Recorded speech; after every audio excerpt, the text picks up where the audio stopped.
2025. Good morning, Denver, Colorado. You've tuned into the Jeff and Bill Show. News Talk 710 KNUS. I'm your co-host, Jeff Hunt, along with Bill Thorpe, bringing you the freshest insights, hottest takes from the right, left, and center. Let's kick it off. We've got an entire show for you planned.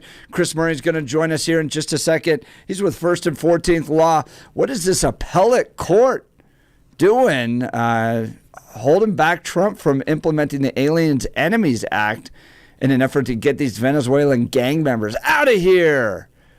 But these judges, oh boy, these judges. We're going to talk with Chris Murray about that in a second. Then Jason Crow, holy cow, what a day yesterday. He had, there was this House Intelligence Committee with Tulsi Gabbard and John Ratliff and all of them right there.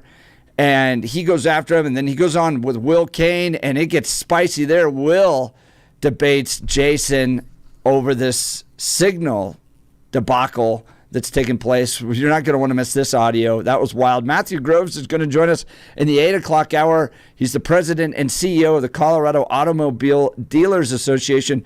Trump implementing now 25% tariff across the board on any car that comes into America, including the parts of those cars that may be built elsewhere. What does this mean for cars? Because I'm in the market. Does this mean I'm going to end up with a 25% markup on my car now? We'll get into that in the 8 o'clock hour. Wait, we're going to have to talk to him about this. If it's going to work the way that I think it may work, depending on what is and is not covered, it could be far more than 25%, depending on how these tariffs are implemented. So this is going to be an interesting conversation, especially if you're in the market for either a new or used car. Because is there another kind? I'm just saying either one. Because either what's going to one, happen? Yeah. It's going to change. It could drastically change the market. Used cars could become an incredible bargain. Again, we'll talk to them and we'll see how these tariffs are going to be rolled out, because things could get really ugly if they do this wrong. So I'm real curious about this one. Or we could end up with a whole new automobile industry in America. So we'll have to get into Matthew Grove's perspective on this. And then Mike Murphy in the 9 o'clock hour, he's part of the Committee for a Responsible Federal Budget. He's going to get us into national debt and the story that came out just yesterday that we're going to hit the credit ceiling sometime in July. So lots to talk about. Everything from tariffs to signal to the debt, and then even some of these court cases. So whole lot of things to cover today. You're not going to want to miss it. Bill, I got to take a moment of personal privilege to vent as to why I am so tired today. Yeah, why are you so tired? I had to sit through a multi-age group trophy end of the season sports presentation. Oh, I'm so sorry. That's difficult. Okay, so let me define what multi-age is. Okay, it was 4 or 5 other grades worth of kids that I don't have any kids in. Oh, that's awful. Yeah, that the school is doing it for efficiency, and it is the least efficient thing for parents. It is awful. So you're sitting there going, wait. So the coach is talking about little Johnny and how great little Johnny improved on a team that I have no kids on. Yeah, nor saw play. Nor have anything. You have no reference to this. Yeah, it's just a kid. You might as well do this on a bus. Yeah, to just, hey, Johnny over here. Nobody has any frame of reference. Yeah. No reference. I hardly know the kids on my kids' team. Yeah. Like, I probably couldn't put their name. I hardly know. I recognize them. But I've got 4 kids in all sorts of sports, so we're just going from one thing to the next. Yeah. And to sit there for an hour and a half to listen to story after story after story. Oh, that's painful. I about lost my mind. Oh, I would have too. Now, big question is, where was the event held? Was it in school? Yes, it was in the school's cafeteria. Oh, no, not. The 2 worst places to hold those things are the school cafeteria, or you have to sit on the bleachers in the gym. At least in the cafeteria, you have actual chairs, rather than that BS bleacher thing that is meant to hurt every old person's back. Yes. That's exactly right. Yeah. They actually sell things for old people to sit in the bleachers now. I have one. Okay. Old school, when I was working over across the street at what was Entercom at the time, now Odyssey, I have got some of the greatest concert giveaways ever from 99.5 The Mountain. they were lawn chair seats that were given out for a concert, and it has the branding on the back. But they're those foldable seats that what you can do is you bring them to the bleachers and you put them down, and you got padding on your butt, and then you have a back. And it is wonderful, and it folds up, and you take it out with you. It is the best thing in the world. One of the best radio promotional things I've ever had. It is fantastic. Is awesome. Yeah, you got to have that. So what sport was this? I'm just curious. I don't even know. Basketball? Basketball? You are my favorite. It was such a blur. You blocked out. It was such a trauma that your brain is like, I don't even know what sport we were doing. And I'm just You're my favorite. It is already, I'm great. Already stretched. Yeah. I'm already so tired. It's been a long week. I've been to 3 leftist protests in a row. You've had a last You've had a lot of people yell at you. So yes. So I'm just sitting there. I desperately just want to get everything done and go to bed at an hour.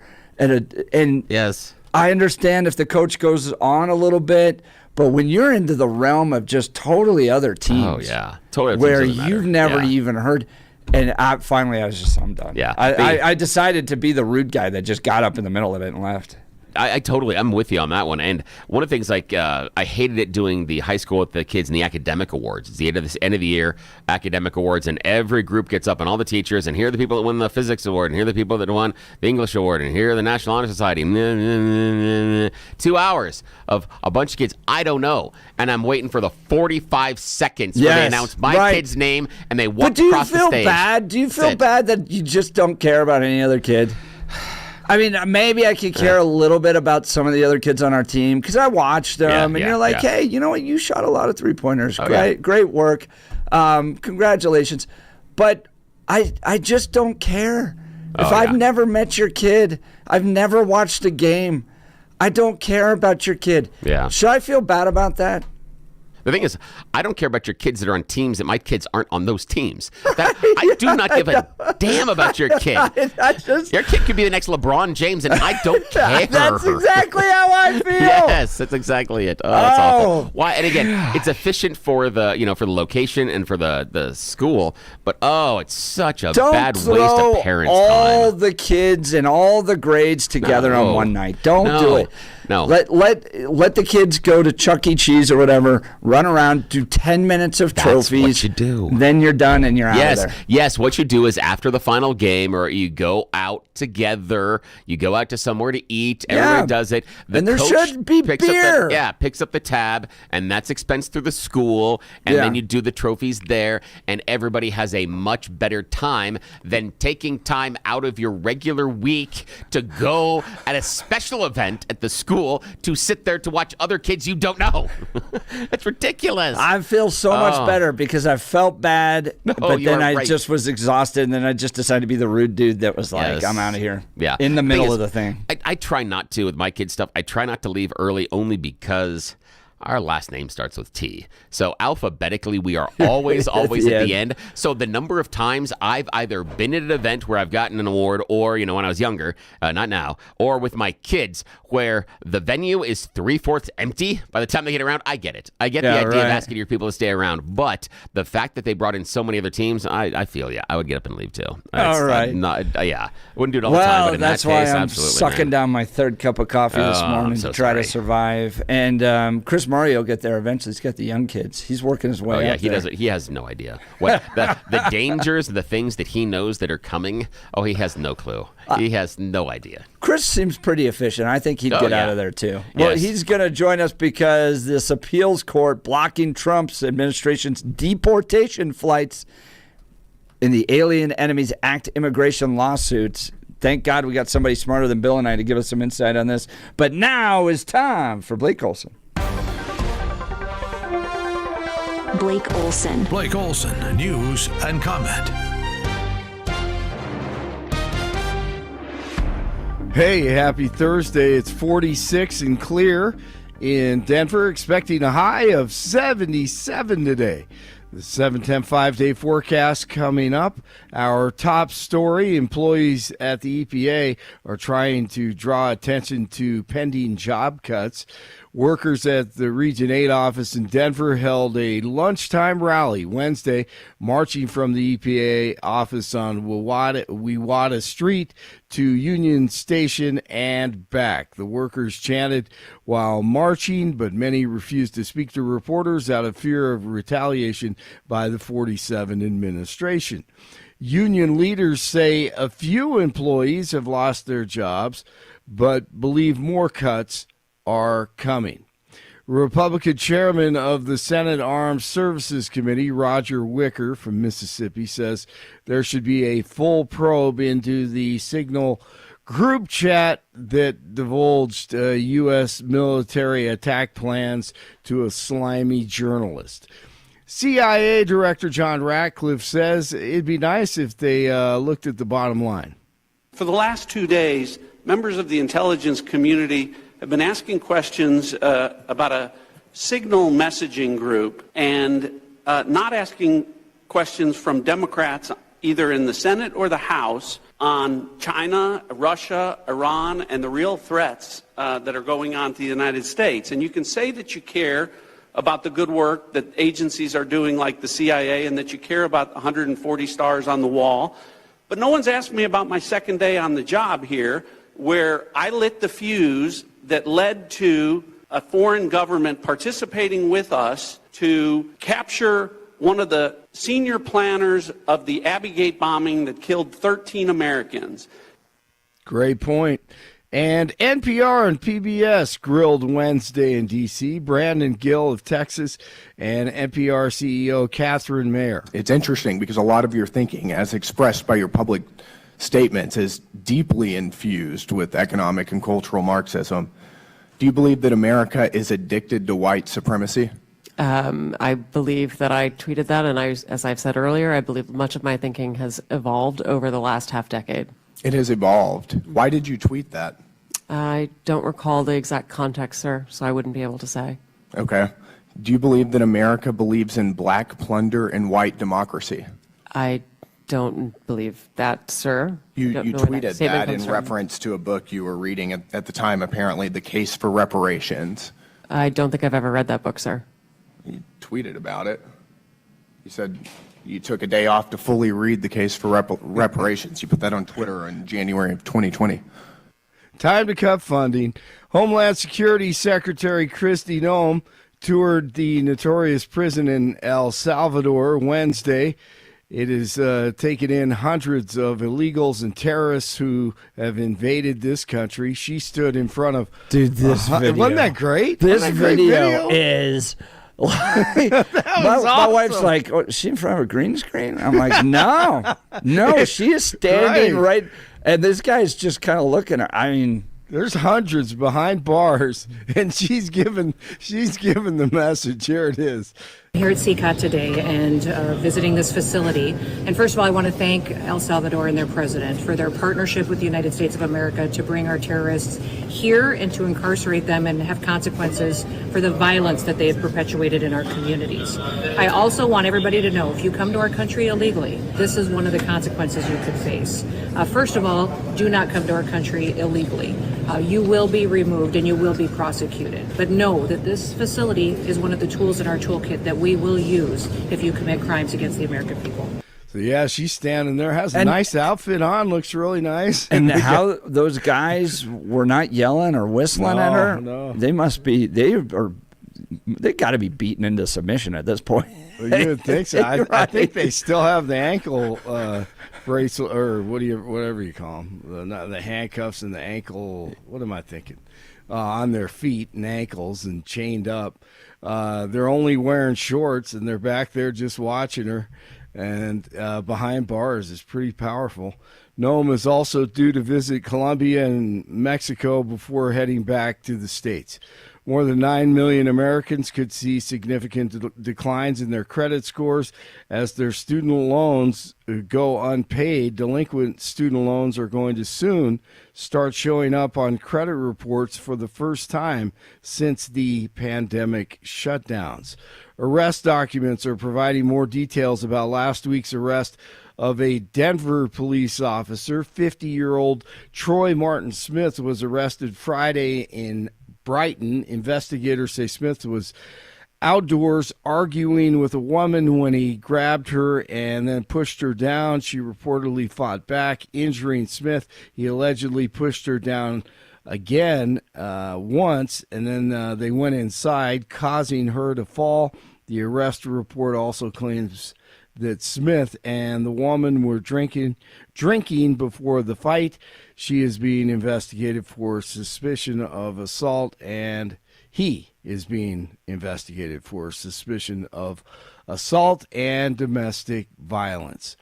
News brought to you by Lair Fireplace and Patio, Denver's premier source for everything fireplace, patio, and grills, locally owned and operated since 1954, online at lairfireplacepatio.com.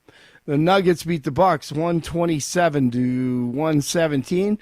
Kings at the Avalanche tonight, 44 in Lone Tree, 44 in Brighton, and 46 in Denver. Jeff and Billy continue. Quote, the whole community of genderqueer dinosaur enthusiasts. Do you think that that's an appropriate use of text? Blake Olson, News Talk 710 KNUS. Another beautiful day along the Front Range. Sunny to partly sunny skies. Temperature readings well into the 70s. A slight chance of an afternoon sprinkle or shower. Upper 40s tonight, upper 70s again Friday. Friday evening and Friday night, a good chance of showers. Lows in the lower 40s. Colder Saturday and Sunday with showers. Maybe mixing with snow at night. 50s and 60s Saturday, only 50s Sunday. Weather sponsored by Colorado's Best Roofing, reminding you to protect your home from the harsh Colorado weather and schedule your free no-obligation roof inspection today at roofingcolorado.com. That's roofingcolorado.com. Meteorologist Don Day in the 710 KNUS Weather Center.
We're going to talk to Chris Murray here in a second. I want to tell you about my friends over at the Art of Granite. Are you tired of your outdated kitchen or bathroom? Dreaming of sleek granite, luxurious marble, or that modern look of quartz? At the Art of Granite, they believe your home is a canvas. Owner and master craftsman Mitch Floria personally collaborates with each client, ensuring every detail is perfectly executed. From small vanities to complete kitchen overhauls, they do it all. And the best part, Mitch cuts out the middleman. He sources premium granite, marble, and quartz directly from his Denver West warehouse, offering you wholesale prices. And right now, an incredible offer exclusively for KNUS listeners. Mention KNUS and get a free bathroom countertop with new kitchen countertops. Or choose a free kitchen or bathroom sink with any countertop package. So don't wait. Transform your home into the oasis you deserve. Schedule your free consultation with Mitch today. Visit their stunning showroom in Denver West or go to theartofgranite.com. That's theartofgranite.com. Mention KNUS for those exclusive savings. That's a great deal. All you got to do is say KNUS and free things start appearing. All right, joining us is Chris Murray. He's the founder of First and 14th Law. All right, headline yesterday, appeals court blocks Trump administration's deportation flights in Alien Enemies Act immigration suit. This is the wild suit. I did an interview from folks in Europe yesterday. They were asking me about this. Donald Trump puts people on a plane. Judge says, turn them around, doesn't write it down. The Trump administration goes, well, you didn't write it down, sir. Continue to allow the planes to go. Then they've been sued. And I think most Americans are going, so help me understand, you're suing for the Venezuelan gang members to come back? What? How? All of this. Then there's an appeals court decision yesterday. Break this down for us, Chris Murray. Okay, well, so nice to be back with you, Jeff and Bill. First thing, I heard you a second ago, so let me try it. KNUS. I don't. Oh no! Here's free coffee. Free coffee. Oh, wow, it worked. That's amazing. All right, that really is amazing. Yeah, it's like a genie in a bottle. Well, it's good to be back with you guys. So let's start just really quick with who's suing in this case, right? Because there's a lot of emotion around this case, and there ought to be. But who's suing? Well, it's the Venezuelan gang members, right? Or 5 Venezuelan nationals who say, look, we may be Venezuelan nationals, but we are not members of Tren de Aragua, right? So please don't remove us because we're not subject to the presidential proclamation under the Alien Enemies Act of 1798. So that's who's suing. They have lots of help, of course, right? But that's who's bringing the lawsuit. Even though they are illegal, but right. They just figure I can't be deported under this particular claim that I'm a member of a gang. Right. If you want to come up with another way to deport me, by all means. Well, they're bringing sort of what they're saying is the sort of claim that lots of people in the country, legally or illegally, have made in response to threatened removal or detainment under the Alien Enemies Act the 3 previous times that it has been invoked, right? And the 3 previous times the Alien Enemies Act has been invoked is the War of 1812, World War I, and World War II. Those are the 3 times that it's unquestionably been in effect, and there's been people sent out of the country under it. It was originally adopted in 1798 when we were worried that we were going to be going to war with France, right? Because the French Revolution was ongoing or was being fomented over there. And as your listeners, because they're very smart, right? Well, they'll know their American history. There were tons of French people in the United States towards the end of the 18th century. Why? Well, because they were our ally in the Revolutionary War, right? But there were tons of French nationals sort of milling about, and all of a sudden it was John Adams' government said, if we go to war with France, there's a lot of French nationals here. A bunch of them actually used to be French soldiers. Maybe it's not a good idea to have them all here in the country if we go to war with France. We're talking with Chris Murray's First and 14th Law, constitutional law scholar. I'm going to put you in that category. But you're just as long as I'm not in there. I guess am I in there with Barack Obama? Like, how does that work? You're doing much better. All right. So the 5 Venezuelans are bringing this lawsuit. Now, what did the appellate court say yesterday? Okay, yeah. So this first thing, and I won't waste a lot of time on this, but for your lawyers who listen to this, they'll already know that there's an extraordinary thing about this, which is the appellate court is reviewing a temporary restraining order, right? What's a temporary restraining order, right? A lot of people can get that and preliminary injunction. They say they're the same thing. They're not. A temporary restraining order is something that a district court can do on an emergency basis, right, with little or no evidence to basically say, whoa, somebody ran in here. They raised their hand and said, there's an emergency. If you don't do something right now, I'm going to lose the ability to have my case heard, right? So I need you to stop everything to give me time to present you the facts necessary to get a preliminary injunction, right? That's what was granted here. The government, the Trump administration said, hey, you actually aren't entitled to that kind of time, right? Because under the Alien Enemies Act, there's no due process, right, before removal. So you're asking for time that you're not entitled to under the law that we're appealing to for the removal here. The district court entered this temporary restraining order, and the Trump administration literally within, I think, 5 or 6 hours on a Saturday filed an emergency appeal with the D.C. Circuit, and the D.C. Circuit took the case. And they said, hey, look, we think we have to hear this because if there's no jurisdiction, then even a slight delay in the removal of these folks and the impact it could have on negotiations with the governments of El Salvador and Venezuela, that's too big an injury, so we actually have to hear an appeal from a TRO. The fact that they even heard this is pretty extraordinary. And they heard that on Monday, I think, they did, right? Yes. They heard argument. And then decision on Wednesday. Right. And the decision was? The decision was 2-1 upholding the temporary restraining order. And by the way, that's surprise. That's where I think that the Court of Appeals got it wrong. But the decision basically said, hey, look, the two judges who agreed, so there was an Obama appointee, a Bush appointee, and a Trump appointee that made up the panel. The Obama and Bush appointees agreed for very different reasons, or at least they both wrote very long opinions explaining why they were agreeing with each other for different reasons.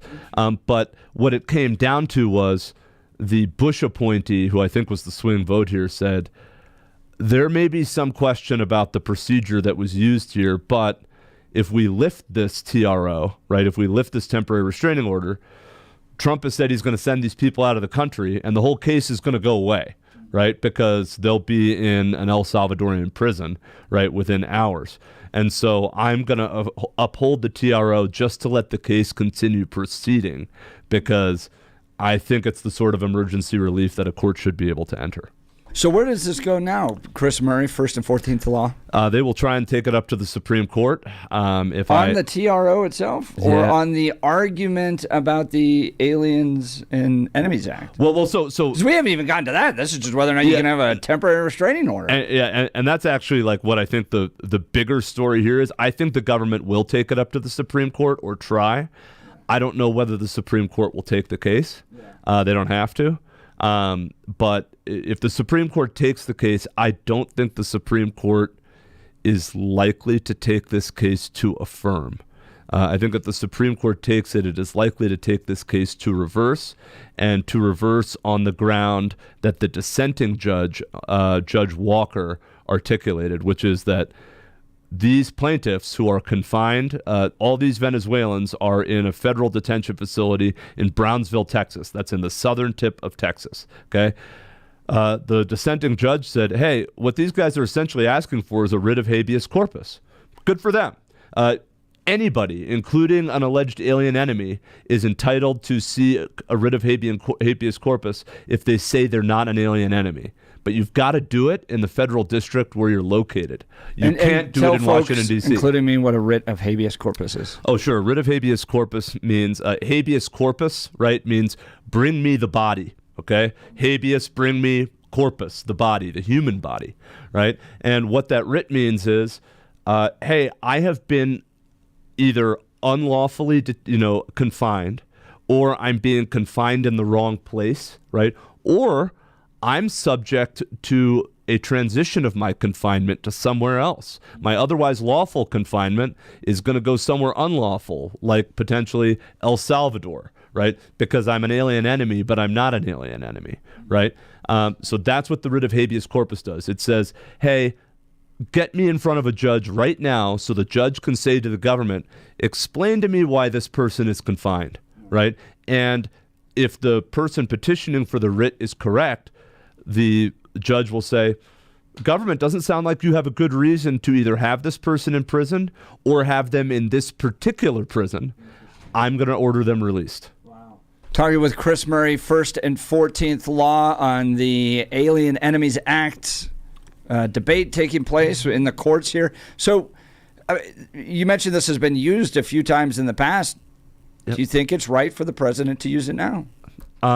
So I think that is the really hard and interesting question here. Okay. So the 3 times it's been used before, like I said, War of 1812, World War I, World War II, all of those fell under the first category. There's 3 events that can give rise to the Alien Enemies Act being used.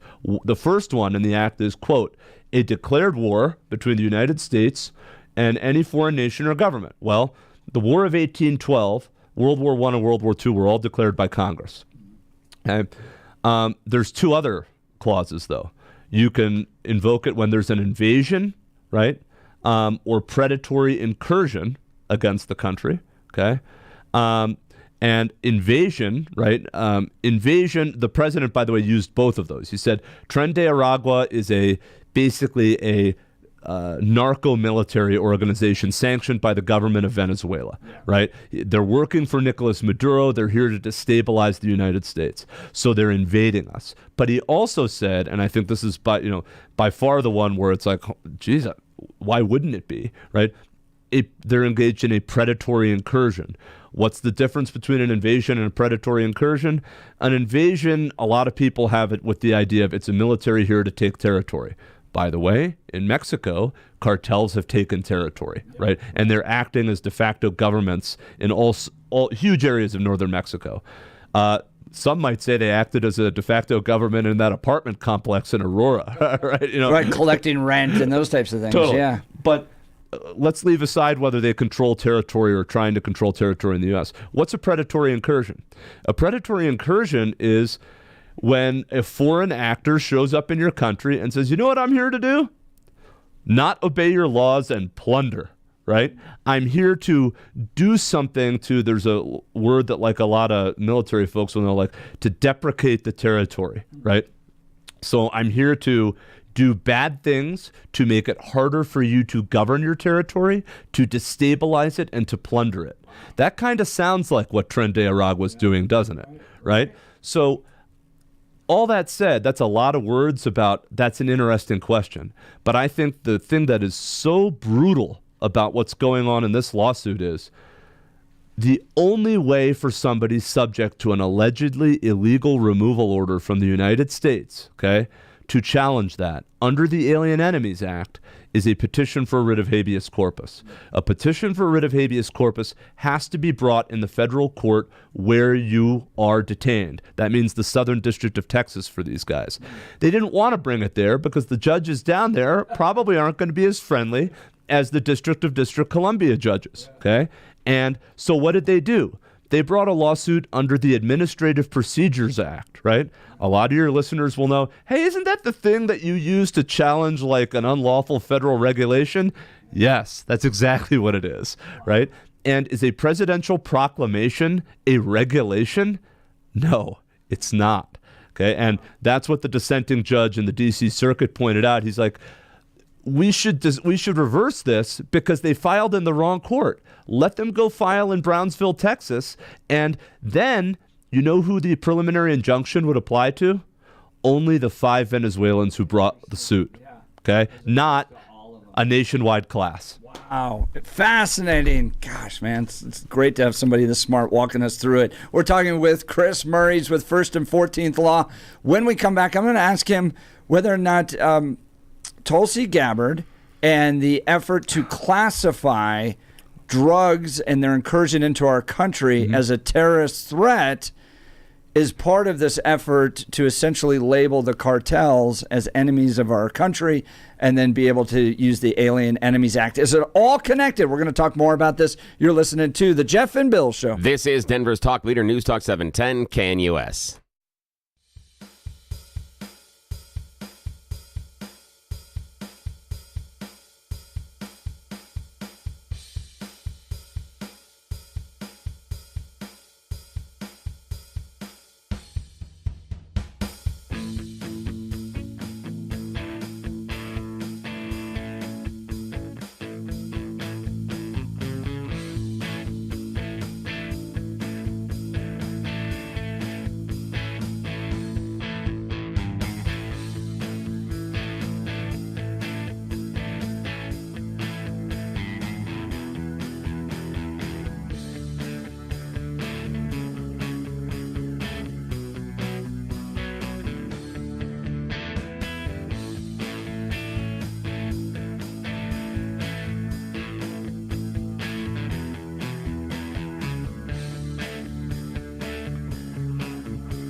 Welcome back to the Jeff and Bill Show. We've got Chris Murray from First and 14th Law. He's a legal scholar, constitutional expert, and we're talking all about the Alien Enemies Act, what this district judge is doing, what the appellate court did yesterday.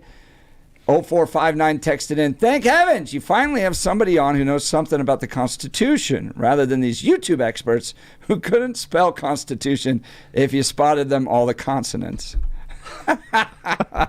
That made us laugh off air, so I thought I'd read it online. So, Chris, big debate over writ of habeas corpus, which courts this should be in, whether or not the Alien Enemies Act could be used. I watched, now it's been lost in all the Signal debate, but Tulsi Gabbard, in her release on the biggest challenges, biggest threats that America is facing, included for the first time drugs and kind of pulled it out of what is traditionally considered a health consequence or health crisis into now a national security crisis. Right. And it seems to be that the Trump administration is making the argument, I think it's a great argument, because I felt this way for a long time, that the cartels are terrorist organizations. I mean, when you look at the number of people dying from addiction to these drugs, it far outweighs what terrorists are doing to kill people in our country, with bombs and that type of thing. So let's go after these cartels. Does this all fit together? The border, drug overdoses, cartels, the Alien Enemies Act. Is it all together in the Trump administration's mindset that we've got to confront these cartels as terrorist organizations? Look, I think the Trump administration has been consistent and is actually getting, every time they talk about the war on the cartels, or I won't use the war yet, maybe combating the cartels, right? They're getting more consistent, right?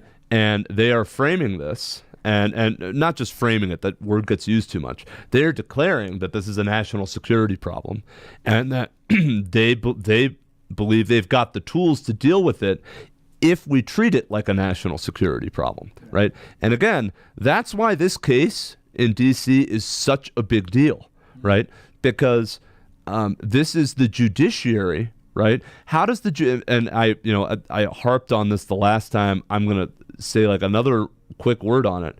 How does the judiciary, when it is forced to confront questions about the operation of presidential directives in the national security space, how does the judiciary ordinarily do that? As a buddy of mine likes to say, very carefully, very cautiously, ordinarily, and usually only in the context of a petition for writ of habeas corpus, which can only affect the named petitioners. In this case, it would be 5 guys. Those 5 guys might be subject to an order that says, hold up, don't take them out of the country yet. We've got to decide whether or not the president has the authority to make these guys enemy aliens by proclamation. But one district judge being able to essentially shut down the entire operation. Yeah, that's what is wild about this case in Washington. And I don't hear anybody in the mainstream media saying it, and candidly, I haven't heard a lot of spokespeople for the Trump administration coming out and saying it, right? But I'll say, in the legal community, what is wild about this is you've brought an APA claim to challenge a presidential proclamation under the Alien Enemies Act. That doesn't work. One of the named defendants in this case is the President of the United States. One of the parties that the district court subjected to, the TRO, is President Trump. The district court purported to enjoin President Trump himself. Even the majority judges on the D.C. Circuit said, you can't do that. You're not allowed to enjoin the president himself from doing anything in a civil case, right? So this case is not about helping these 5 Venezuelan guys. This case is about finding a way to throw a wrench into the Trump administration's entire program, right, of deporting Tren de Aragua members. And our judicial system is already set up to prevent that wrench going into place. And that's the biggest injustice in this case, is that this district court judge has said, hey, we're not going to be cautious. We're not going to do it in the particular case of these individual guys. I'm going to do it across the whole country and tell them to turn around plane loads of people, none of whom are in front of me, in midair. That's what is wild about what has happened there. Wow. That's a fantastic analysis from Chris Murray's with 1st and 14th Law. We'll continue our conversation with Chris. Plus, you choose the news coming up. You're listening to the Jeff and Bill Show. This is Denver's talk leader, News Talk 710 KNUS.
Welcome back to the Jeff and Bill Show. Chris Murray joining us from 1st and 14th, talking the appeals court blocking the Trump administration's deportation flights and the Alien Enemies Act.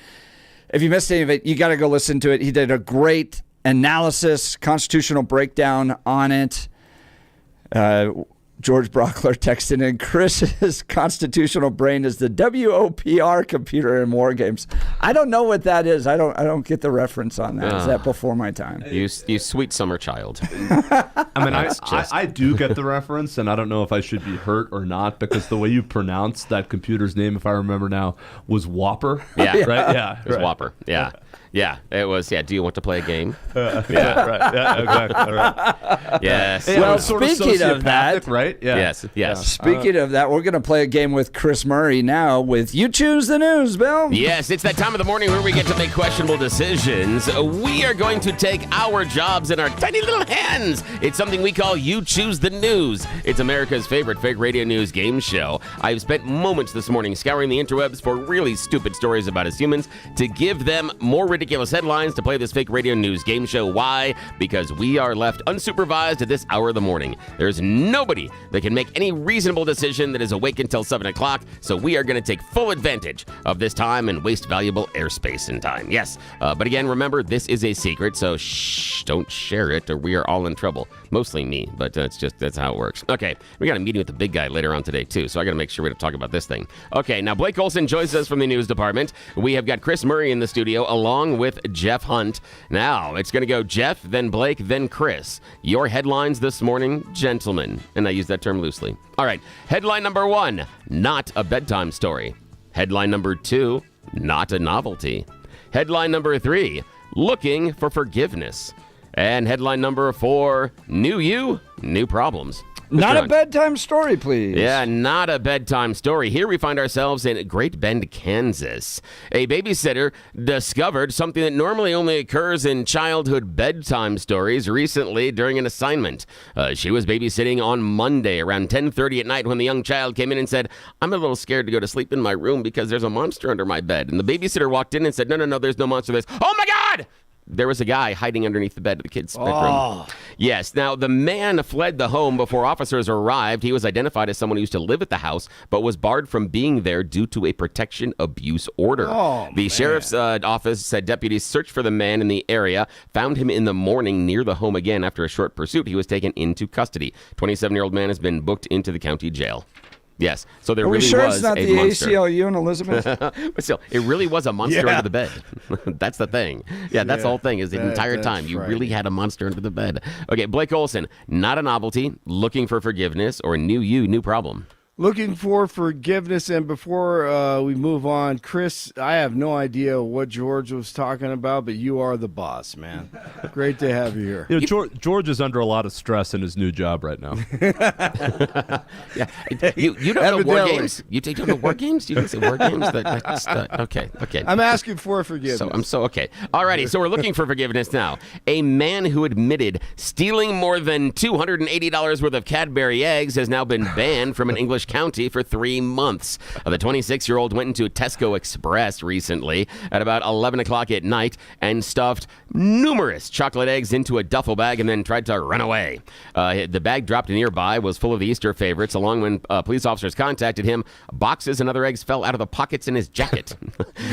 He has no fixed address at the time. He was sentenced to 12 weeks in prison, but that will be suspended if he avoids going to Cambridgeshire for the next 3 months. Was this guy, Bill, was this guy like in a big rabbit costume? Yeah, that's what I'm wondering. Yeah, was he trying to? Was he just, I'm just thinking, what do you do with $280 with Cadbury eggs? Is there some sort of black market? Do you go out there and, is he going to go to the local, strip mall or maybe the park and go, hey, psst, kid, got some eggs? Well, some chocolate eggs. Yeah, you wonder, there's all those jokes about those guys like with the van that says free candy. Exactly. Maybe that's where you get it. Exactly. Maybe that's it. He has to go steal it. It's free Cadbury eggs, kids. Come in here and help me find my lost puppy. Yes. Alrighty. Final choice this morning, Chris Murray. Your choice is either not a novelty or new you, new problems. Always wanted to do this. I'll do new you, new problems. Oh, new you, new problems. We know how this is. Well, here we are traveling to Michigan. Recently, a Michigan resident was suffering from organ failure, needed a replacement kidney. Finally, there was a lifeline. They got the message. They found a transplant. They found a donor. So they rushed this person over to Ohio in December, and they went ahead and did the kidney transplant. And everything was just... No, that's when things got weird. After the kidney transplant, the patient started developing some really strange symptoms and then died in January. The problem is... Boy, I'm glad I picked this one. Yeah, the problem is the kidney. The person who donated the kidney, the person they got the organ from, had rabies at the time. When they transplanted the organ into the new recipient developed rabies. Now, here's the thing. Potential organ donors in the U.S. are screened for viruses, bacteria, and other infections. However, rabies is not one of those tests because it is so hard to test for, it takes so long to develop, and because the infection is so rare. Now, they think this person contracted rabies but only had the initial symptoms: flu, fever, headache, nausea. They didn't have the full-blown illness at the time, but it was able to incubate just enough that when they did the transplant, the new person caught the rabies. Yeah. Well, and then little Timmy took him out back with Old Yeller. Yeah, exactly. That's exactly it. Well, that's it, sir. That's the end of You Choose the News. Nice Back choice, to you. Chris. Good job. I didn't know you could lose at You Choose the News. But I guess I did. No, I'm the one that loses at You Choose the News every day. Chris Murray with First and 14th Law, Political and Public Law, Religious Institutions, Complex Civil Litigation. Go to first-14th.com. You're listening to Jeff and Bill. 710 KNUS.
It is 7 a.m. in the Mile High City on this Thursday, March 27th, 2025. Good morning, Denver, Colorado. You've tuned into the Jeff and Bill Show. News Talk 710 KNUS. I'm your co-host, Jeff Hunt, along with Bill Thorpe, bringing you the freshest insights and hottest takes from the right, left, and center. Congratulations. You just woke up in the greatest country in history. Donald Trump's your president. Let's kick it off. We got an entire hour planned for you of engaging conversations, critical analysis, most importantly, your phone calls and texts, because this is where Denver's voice is heard loud and clear. So grab a cup of coffee, Denver. Let's dive into the issues that matter most to you right here, right now. After news and comment with Blake Olson, Jason Crow on the House Intelligence Committee, as Tulsi Gabbard, John Ratcliffe, and others were before them yesterday trying to answer on what should have been a committee hearing with regards to the top threats that America faces. But no. Democrats want to take this to cover all the Signal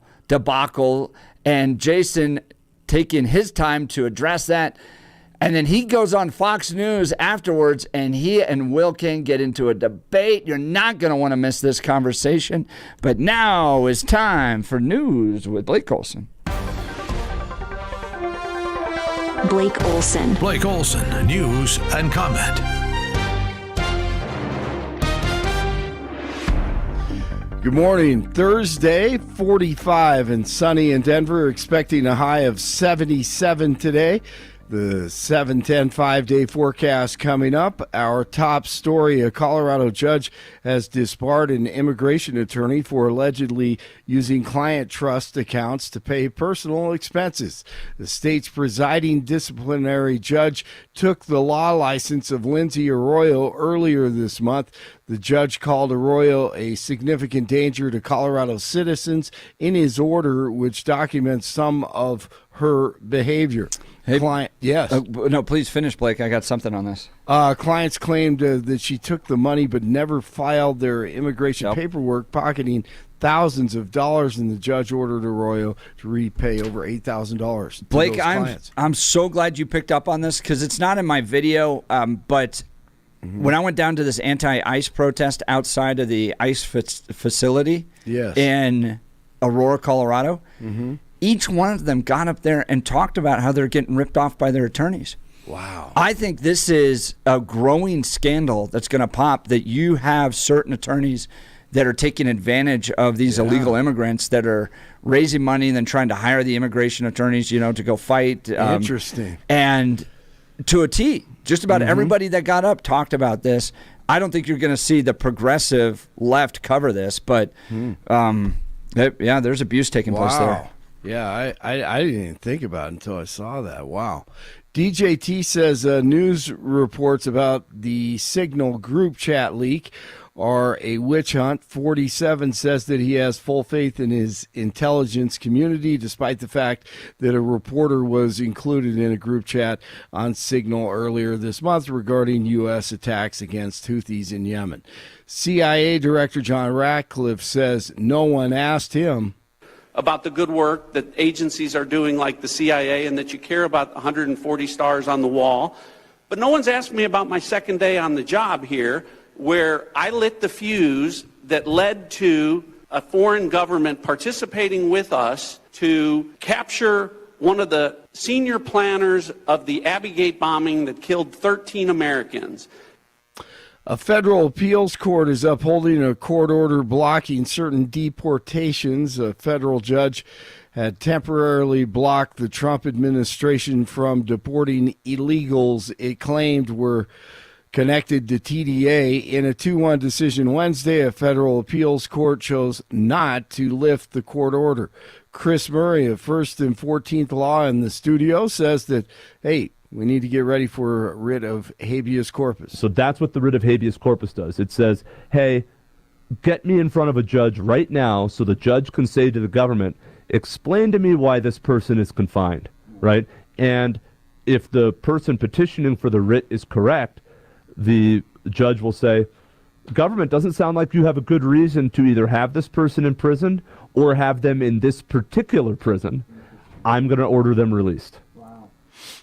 Some of the most entertaining content in D.C. on Wednesday occurred with NPR CEO Catherine Mayer Oh, my goodness. And Representative Brandon Gill from Texas is just awesome. We need to stop funding NPR, honestly. I don't care if we give a dime to them or PBS. Do you believe that looting is morally wrong? I believe that looting is illegal, and I refer to it as counterproductive. I think it should be prosecuted. Do you believe it's morally wrong, though? Of course. Of course. Then why did you refer to it as counterproductive? It's a very different way to describe it. It is both morally wrong and counterproductive, as well as being illegal. You tweeted, it's hard to be mad about protests in reference to the BLM protests, not prioritizing the private property of a system of oppression.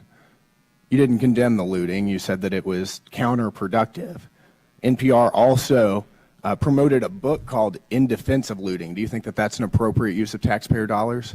I'm unfamiliar with that book, sir, and I don't believe that was at my time at NPR. You tweeted that you read that book, but I don't believe that I did read that book, sir. But she tweeted that she did. Vice President. If Republicans can't defund NPR when you have control of all this stuff, come on, guys. There's so much media out there. This isn't the 1950s. We don't need public communication channels. That's right. Hey, do whatever you want. Have that content. I just don't want to pay for it. Exactly.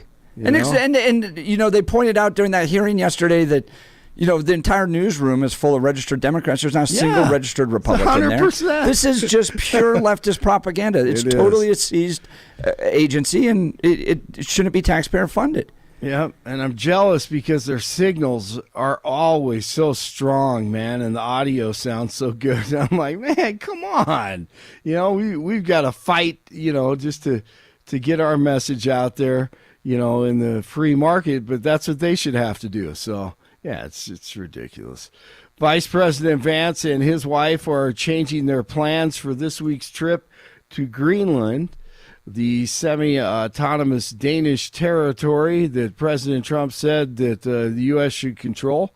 In a move meant to appease Denmark, Vance and the Second Lady will visit a U.S. space base on Friday. Originally, Usha Vance was going to visit a national dog sled race, so they made that move for Greenland. Adults around the world are leaving their childhood religions. A Pew Research Center conducted a survey of nearly 80,000 people in 36 countries and found that over 1/5 of all adults have left the religion in which they were raised. The survey found that Buddhism and Christianity have experienced the most losses from religion switching. Sad news. But the Bible does say train up a child in the way they should go, and when they're adults, they'll continue. So, yeah, exactly. But that always hurts my heart. Yeah, same here. And you hear it, like you said, you hear it every decade, it feels like. And then there's trends in Christianity and startup churches and I am seeing a lot of excitement among young people. I think same here. Blake, you probably saw that video of the baptisms that took place at Ohio State, where there are literally so many people that want to get baptized. They're rolling up trucks with like water troughs in the back. Right. And people were so excited and fired up for the Lord. And so there's a lot I see in the next generation that gets me really excited. I agree. I love young people. Young people are awesome. It's the older people like me that I'm worried about. Yeah, the boomer. I don't even know if I'm a boomer, but whatever. I'm really worried about us older people. Baseball's opening day is officially here. The 2025 Major League Baseball season gets underway today with 14 games on the schedule. Rockies get it started tomorrow in Tampa at 2:10. News brought to you by Lair Fireplace and Patio, Denver's premier source for everything. Fireplace, patio, and grills, locally owned and operated since 1954. Online at lairfireplacepatio.com. Nuggets over the Bucks, 127-117, and the Kings at the Avalanche tonight. 42 in Englewood, 43 in Erie, and 45 in Denver. Jeff and Billy continue. I haven't seen a mask in so long. You're wearing a mask. So nice of you. I haven't seen anybody wearing a mask in a long time. It's good. You feel more comfortable, right? Yes. Good. That's good. greatest bite of the day yesterday. Blake Olson, News Talk 710 KNUS. Another beautiful day along the Front Range. Sunny to partly sunny skies. Temperature readings well into the 70s. A slight chance of an afternoon sprinkle or shower. Upper 40s tonight, upper 70s again Friday. Friday evening and Friday night, a good chance of showers. Lows in the lower 40s. Colder Saturday and Sunday with showers. Maybe mixing with snow at night. 50s and 60s Saturday, only 50s Sunday. Weather sponsored by Colorado's Best Roofing, reminding you to protect your home from the harsh Colorado weather and schedule your free no-obligation roof inspection today at roofingcolorado.com. That's roofingcolorado.com. Meteorologist Don Day in the 710 KNUS Weather Center. Another beautiful day.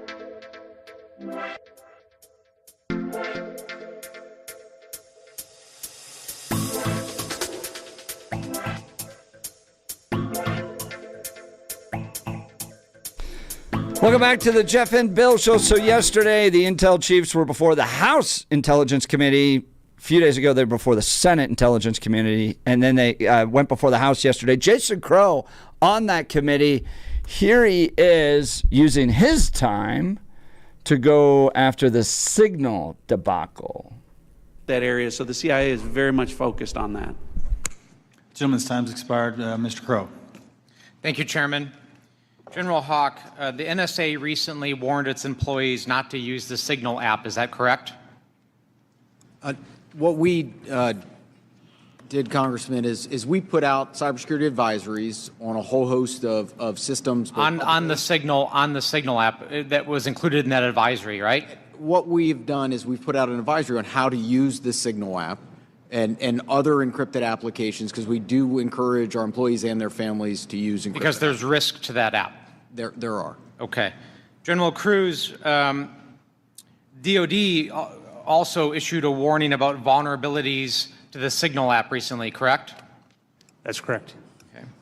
Director Gabbard, you were on the Signal text chain in question, correct? Yes. As was Mr. Witkoff, the administration's lead negotiator with the Russians, correct? Yes. And at the time, Mr. Witkoff was actually in Russia during this chat discussion, was he not? I was not aware of that. Was he on his personal phone at the time? I don't know. Well, it's my understanding that he was indeed in Russia.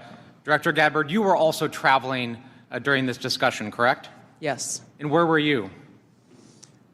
I was traveling through the Asia-Pacific region. I don't recall which country I was in at that time. You don't remember the country? I'd have to go back and look at the schedule.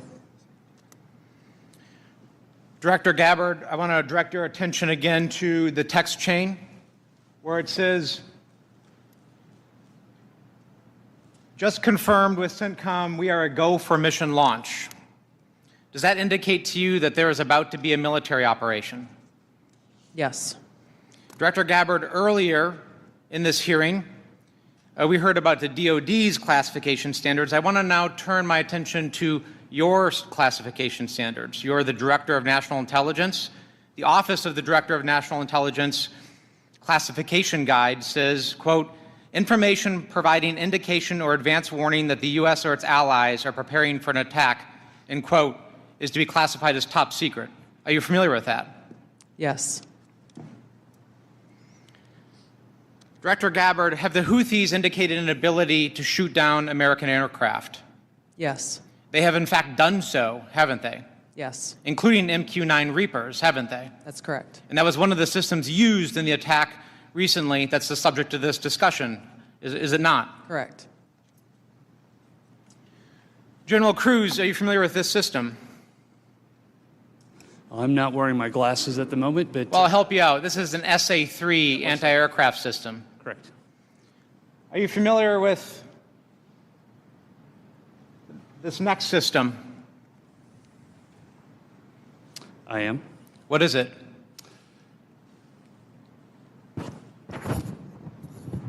I'm going to have to ask you. It's an SA-6. I'm going to guess that this is also an advanced anti-aircraft system, is it not? It is. It was used widely in the Balkans in the 90s, correct? And the Houthis also have this system, don't they? They certainly do. And they've employed it against our aircraft, have they not? They have attempted to, correct. I spent my life in service to this country. I deployed 3 times to combat in service to this nation. I learned in that time in service that responsibility is core to leadership. You accept responsibility when things go wrong. You admit mistakes. You set the standard from the very top. It is completely outrageous to me that administration officials come before us today with impunity, no acceptance of responsibility, excuse after excuse after excuse, while we send our men and women downrange to do incredibly difficult, incredibly dangerous things on our behalf. And yet, nobody is willing to come to us and say this was wrong. This was a breach of security and we won't do it again. It is outrageous and it is a leadership failure, and that's why Secretary Hegseth, who undoubtedly transmitted classified, sensitive operational information via this chain, must resign immediately. There can be no fixes, there can be no corrections until there is accountability, and I'm calling on the administration to move forward with accountability. I yield back. Resign! Jason Crow runs out there demanding, pounding his fists that Pete Hegseth, the Secretary of Defense, must resign over this failure that took place in Signal. Not just him. Brittany Pedersen now calling for the resignation of Pete Hegseth. Bill, I'll throw it to you. Should Pete Hegseth resign? Oh, I don't know. I am not of... Here's the thing. This is the problem that I've got. I don't think he should have gotten the job in the first place. I don't think he's qualified. I don't think he has the ability. I don't think he has the resume. And when we talk about meritocracy, no. I don't think that he is the resume that you pick off the stack. If you ask for 100 people to apply for the job, he's not even in the top 10. He's not going to make the top 20. But that said, Trump gets what he wants, and they have the votes. But with this text message, does it rise to the level of hang your head in shame and walk out that door, Secretary of Defense Pete Hegseth? Yeah, the thing, I am not someone that thinks that he should resign over this, but it calls into question, and for me, it confirms the questions I had about him prior to. One of the things in the text message thread there was when he talks about we are okay on operational security, while the editor of The Atlantic is in the text thread. You are not okay and clean on operational security when included in the text message chain is the editor of The Atlantic. That is a shocking mistake. That is a huge mistake. Conducting U.S. government business of this nature on a Signal chat, being this cavalier with the information, to me, is also shocking. Although, no, I would not call for his resignation at this point. If other things seem to happen, yes, I would. And the reason why, and this is going to be really, really strange, but this is how my stupid brain works sometimes. I think he is wholly unqualified for the position, so I am not surprised that he made this mistake, confirming what I felt, just my feelings on him not being able to do the job. However, since I knew he was unqualified beforehand, I'm not going to throw him off the island for this mistake. If he makes a series of mistakes, I may go, okay, we're not learning from these. We're not going forward. We're not growing into the job. Trump wants him in the job. I will give Trump the grace to keep the guy around that he wants. This is not enough for me. While I think it is a huge, huge mistake, I don't think that he needs to resign based on this. This confirms to me that he is unqualified and can't do the job, but I will allow him more time to grow into it. The issue for me when I'm training people in radio is I don't care if you make a mistake. What I hate is you make the same mistake over and over again. So if this is a growth opportunity and he moves on from this and we don't conduct business, like if he would come out and say, we are no longer going to have this discussions on Signal, okay, that sounds good. but he hasn't said that. So I'm curious to see if we've learned anything from this mistake. So no, I don't think he should go right now, but if there are other things in the future, you better damn believe I'm bringing this one up as part of the list of reasons that he should go. But at this time, nah, now, let him stay. I'm watching what I see to be the effort by The Atlantic to spin this into quite a controversy start to collapse in on itself, okay?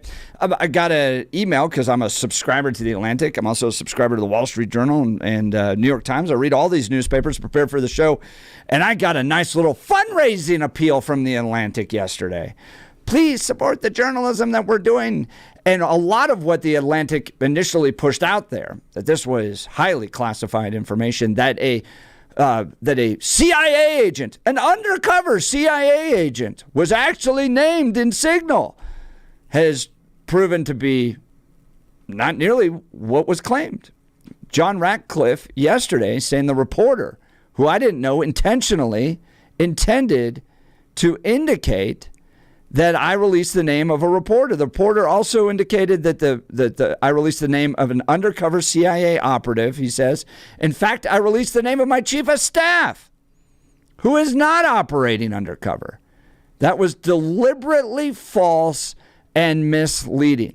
And the more this goes on, the more I'm like, somebody somewhere, like I put myself in this situation. Imagine Joe Biden is communicating, his top leadership is communicating, and out of nowhere, Tucker Carlson gets dropped into that conversation. Like out of nowhere, Tucker Carlson gets dropped in. I think most people would go, something smells here. I don't know what's going on, but it smells like sulfur. That old line, that's kind of where I'm going more with this, that Jeffrey Goldberg got dropped into this conversation. It doesn't seem accidental to me. And then what The Atlantic pushed out there was misleading, deliberately false. Now they're fundraising off of it. I don't like it. And then you have the Democrats, leaping, jumping to this idea that Pete Hegseth needs to resign. They want a scalp. It just seems so political at this point and over the top, and an effort by Democrats to try to find anything to go after Donald Trump on after all the successes his administration's had the first few months, that it now appears to be reaching. Now, Will Cain... You said something there that I want to explore for a second. You said deliberately false. So you believe that the Atlantic editor chose to lie? Yes, when it comes to the idea that the undercover CIA operative was exposed. Could the Atlantic editor, Jeffrey Goldberg, have been wrong? No, I think at this point he deliberately lied about it. How would he know that it was undercover? How would he know that it was an undercover CIA agent? This is what I want to know. How do you verify someone's an undercover CIA agent? What would be the process? Right. What would be the process to verify? No, I'm just asking. And what would Goldberg do? No, hang on. What I'm asking is, what is the process to verify someone is an undercover CIA agent? You'd probably have to contact the CIA, right? And they're not going to confirm that, are they?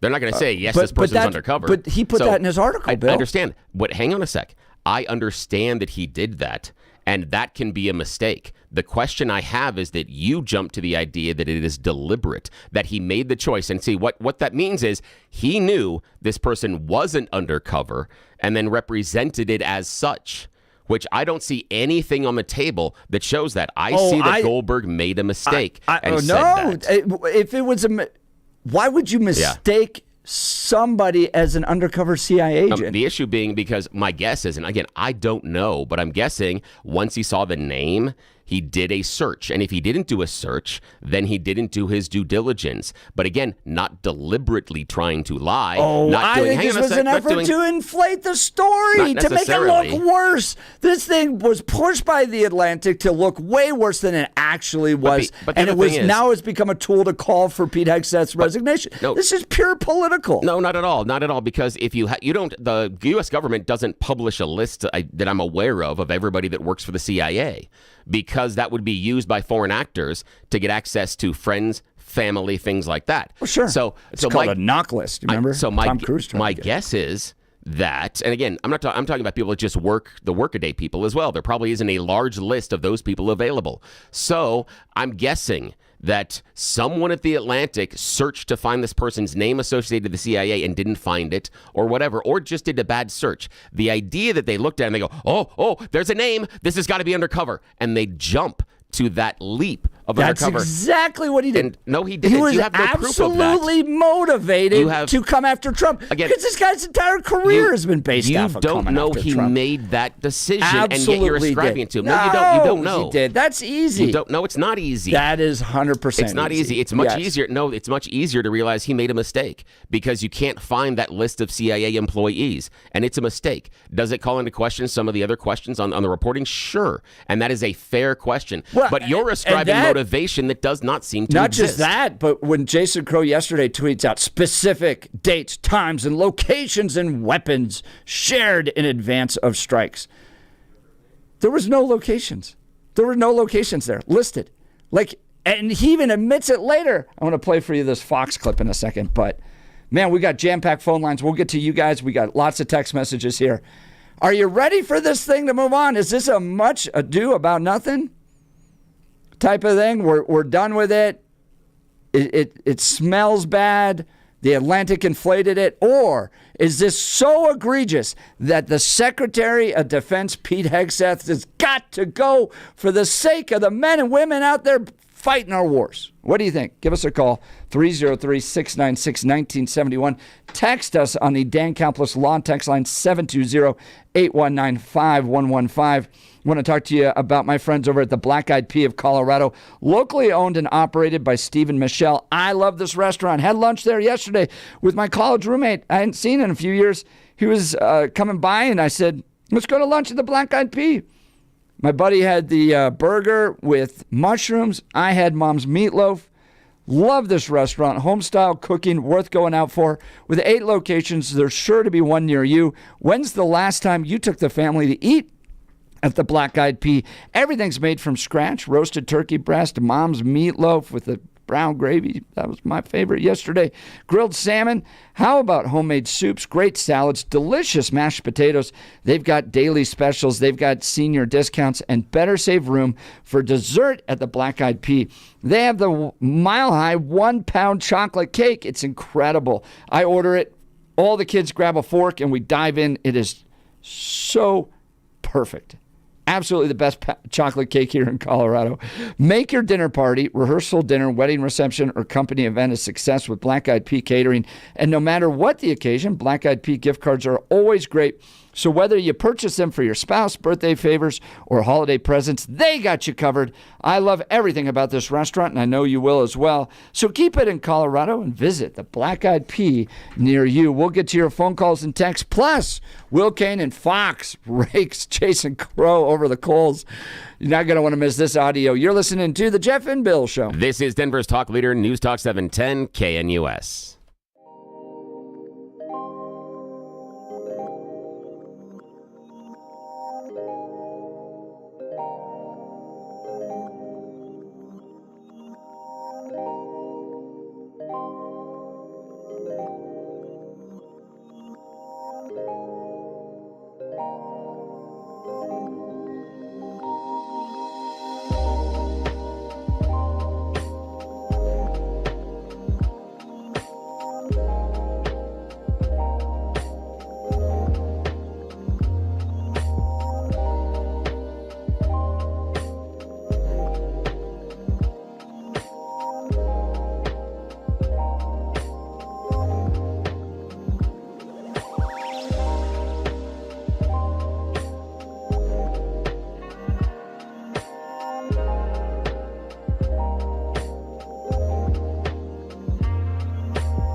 Welcome back to the Jeff and Bill Show. Should Pete Hegseth, Secretary of Defense, resign? Jason Crow thinks so. Let's go to the phone lines. Joe Arvada. Good morning, Joe. You're on the Jeff and Bill Show. Good morning. Good morning, Jeff, Billy. You kind of stole my thunder a little bit because I was going to name my take "Much Ado About Nothing" burger, but that's good. But here's the thing. There is something here, and it reminds me of that real live show where they had a mole. Somewhere there's a mole. Ooh, now, Joe, let me stop you just there for a second because I appreciate you bringing that up because I had an off-air conversation with Mary from Wyoming, and she couldn't join us today because she called earlier in the week, and she was focusing in on that as well. She is laser-focused on how Jeffrey Goldberg's number managed to get into somebody's contact list, whether or not you think that it's Radcliffe or his assistant. Her big question, and I think it's the question you're asking as well, is why? Why does someone in this inner circle have Jeffrey Goldberg's name and number in their contact list? What do you think? Well, the premise is where you're off, and that is this. I don't think anybody has his number in their... Well, they might. I mean, they might have made a contact before, but I don't think that's the problem. I think the problem comes from inside. And what I mean by that is, I think this reminds me a lot of Vindman. Remember Vindman? He was spying. Yeah. He was using the apparatuses inside the CIA. He got a judge to approve listening to the president, if you remember, and then he was leaking stuff to the press in the back door. You know, he has a brother that's kind of affiliated too. So here's the thing. I think it isn't anybody inside the Trump administration. I believe the mole is inside, yes, the CIA. And here's what they did. Remember, Radcliffe gave us some tips here when he came out the other day, and he said, what was the first thing they did? Oh, Signal is an approved app. Hey, you can use Signal. Go ahead, use Signal. Use Signal. Basically, they were giving Radcliffe the go. Hey, everything's good is if everybody uses Signal. You know why? Because they got the big earmuffs on because they're listening to the Signal. That's why. And then they leaked it to the Atlantic, and he gave a tip. You know how he tipped it off?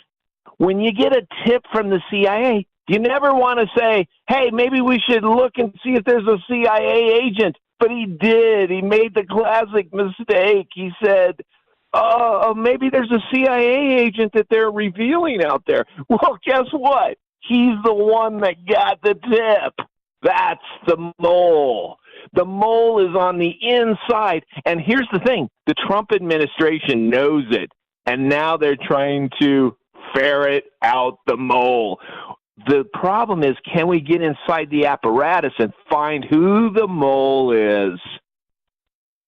Good question. We'll have to see if Elon can figure that out. I appreciate the call, Joe from Arvada. Now, I want to play this audio of Will Cain and Jason Crow yesterday on Pete Hegseth.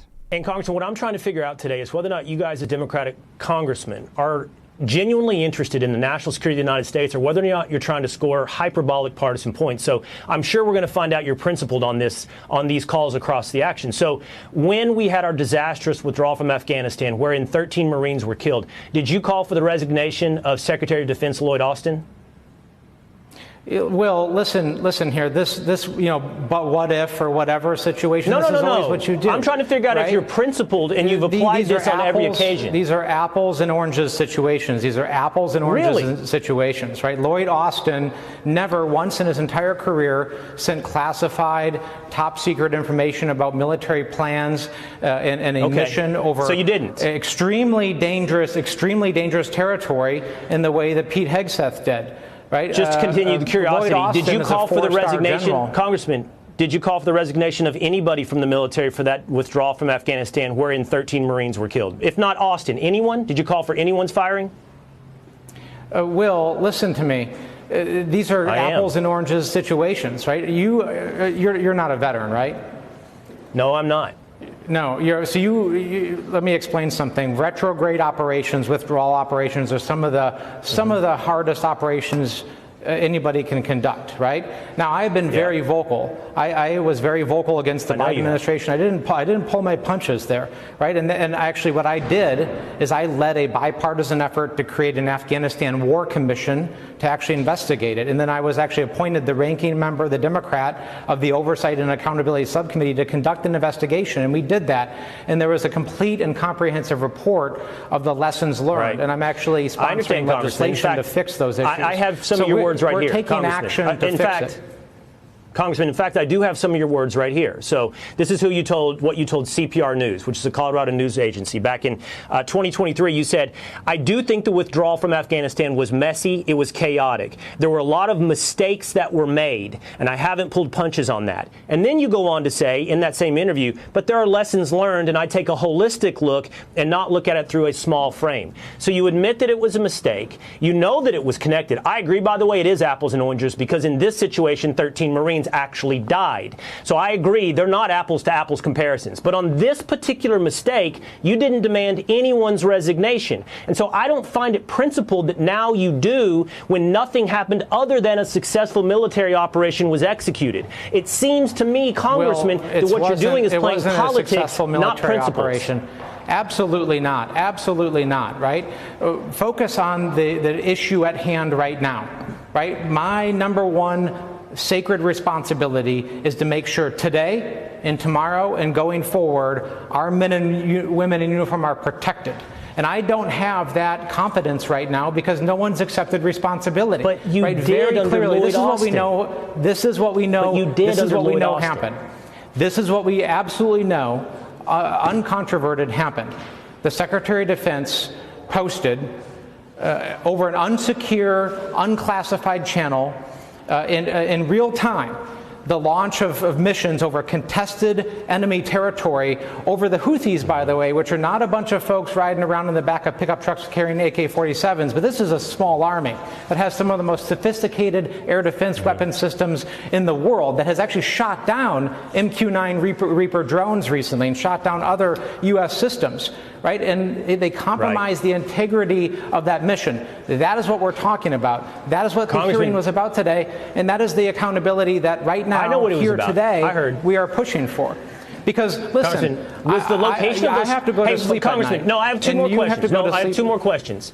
Was the location of those strikes in that messaging? I don't believe the locations were, but that doesn't matter. Was the targets? Let me explain how this works. Congressman, another question. Let me explain how this works. Were the targets These are listed regional. in that? Will, these are regional listed? air defense systems. These are regional air defense systems. Let me explain how an SA-3 and an SA-6 works. These are the two systems that the Houthis have that they got from the Russians. If they know that aircraft are flying over a region or an area, not even a specific target, they can launch an SA-3 and an SA-6, much like they did when they shot down the MQ-9 Reaper drone last year. So they don't need to know the exact location. So here you have people on this signal text chain, one of whom, by the way, was sitting in Moscow when this happened. It was sitting in Moscow, the most dangerous environment in the world for a cell phone. Right. And they were saying, Congressman, that we are launching I know the strikes. details. So if the Houthis knew about that, they could have shot him down. Congressman, I and everybody watching know the details. The difference between your position and mine is that nobody on my side of the aisle is pretending protection. I'm not. I'm certainly not. Pretending perfection. No, the administration isn't. No, hold on. The difference is the administration has admitted a mistake. You are demanding the type of accountability in resignations that you never did when, yes, and apples and oranges things happen that result in the death of 13 Marines. And I have to tell you, that reveals to me you don't have real national security concerns. You see this as a partisan political opportunity. That's what that lack of consistency says to me. That's Jason Crow and Will Cain yesterday. Is Jason Crow being a hypocrite by not calling for the resignation of Lloyd Austin when 13 soldiers died during the withdrawal of Afghanistan, meanwhile calling for the resignation of Pete Hegseth here? Or is he holding Pete Hegseth to account and Pete should absolutely resign? Let's go to the phone lines. Ron in Morrison. Ron, you're on the Jeff and Bill Show. Hey, good morning. How are you? Good. How are you? Good. I just wanted to say that it reminds me, I could take the word signal and equate for it the party line. I'm an old guy. Back when there used to be party lines and people would plug in and listen. I remember those. And that's what it is. It's not signal, it's a party line, it sounds like to me. No one knows who's on it. No one knows whether they're authorized or not authorized. So why can't the president come out and say, look, we made a mistake. We are going to get an independent group together and find out what happened, and we'll give you the results to get this thing out of the way, as opposed to being there's so many other things that are more important than this right now, but it's taking too much space, is my opinion. Yeah, Ron, I agree with you on that one, because, I mean, anybody that's had kids understands that when the kid tries to explain the mistake away rather than accepting fault for the mistake and taking responsibility, it's a totally different conversation. If you're like, yeah, I know the curfew was this, or oh, I wasn't watching and I banged the car into the garage, or whatever it is, that conversation of them trying to explain it away is vastly different than them accepting responsibility. And I think you've got a point there that, and this isn't just something that the Trump administration, this kind of goes through many, many presidential administrations, but this lack of idea of accountability, that when you're out of power, you scream about accountability all the time, but then when you're in power, accountability kind of goes out the window, like the piece that Jeff and I just played with Will Cain. That's a fair question from Will Cain, and he's absolutely spot on as far as questioning Crow about it. But the one question that Crow missed that was an opportunity there was, well, Will Cain, did you think after the bombing at Abbey Gate in Afghanistan that anybody should have been fired? Did you think so? Right. And that would have been the other question. But Will Cain doesn't address that, and Crow doesn't look at this conversation in that way. He's not looking at it. He goes from the partisan side of it, and that's exactly where you're going. He's going from a party line. But guys, we've also had 2 full days now of Democrats using every question they could about what the real threats are to America to focus in on this quote-unquote scandal. So they're driving it just as much on their side to try to keep this in the news cycle. Ron, I really appreciate the call. We've got to get to a break here. At the same time, let me say one more thing, if I may. Please. I think that was created by us. We juked and jived and shuffled as opposed to coming right. My dad taught me years and years ago, Ron, when you're involved in a situation, fess up to it. Don't ignore it. Let's get it on the table. Let's find out what's going on. Guys, there was a lot in that Atlantic article that was not true. So it's got to be confronted. I don't care about I don't care about the Atlantic article. I'm talking about the fess up to what happened initially. But Trump what happened was that was described in the Atlantic article was not fully accurate. But exactly. No one knows wrong. No one knows what happened. Yeah. So why are they fessing up? Person investigate it. Yeah, and it was still wrong, and it was still a mistake. And the one thing the administration hasn't done is say it was wrong and it was a mistake. That's still not anything they're taking responsibility on, including Jeffrey Goldberg on the text thread. And do we know who did that? Don't know. So how are they going to fess up to something they don't know? No, but there's so many things that are wrong. Let's find out. But we don't know how Jeffrey Goldberg got in there. We still don't know that. So how are they going to fess up? And then this was perfectly allowed to be used for communication. Signal was there wasn't classified information in there.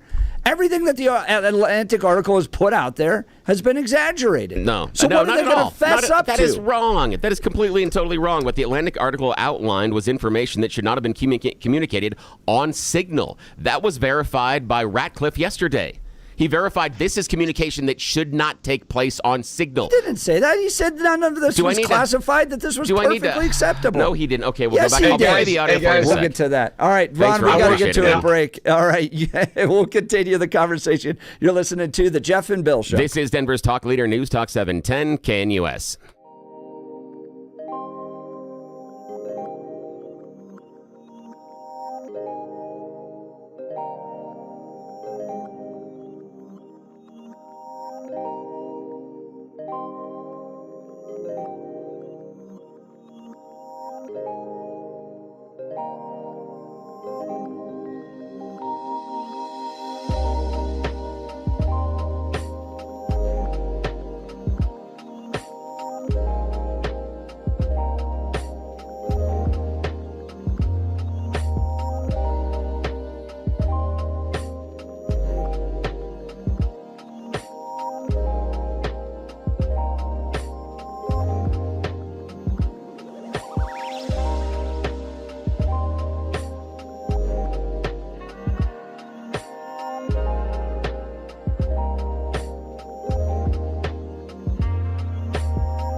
Welcome back to the Jeff and Bill Show. Senator Richard Blumenthal saying that the Waltz Hegseth signal controversy is a crime, likely an intentional crime, and there should be accountability.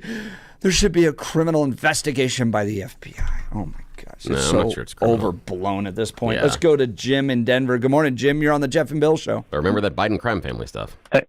Hey, good morning, guys. Morning. Yeah, Donald Trump was warned not to employ this Mike Waltz by the MAGA, by Steve Bannon. I think Steve Bannon referred to him as a neocon who wants to invade Iran.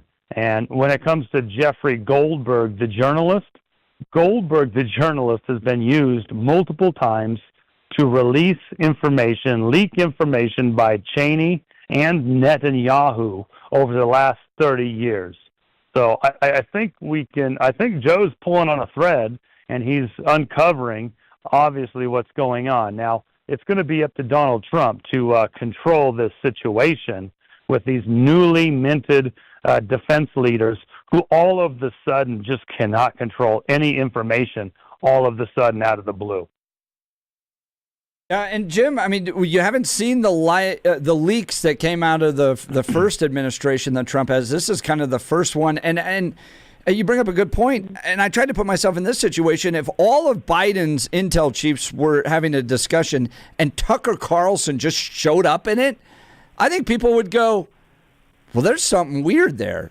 Either there's a mole within the operation, or somebody that has access to the app just put him in there. And how about it's intentional? Mike Waltz and Jeffrey Goldberg have had a long-term relationship. But he said, Mike says he doesn't even know him. I think it stems from Alex Long. I disagree.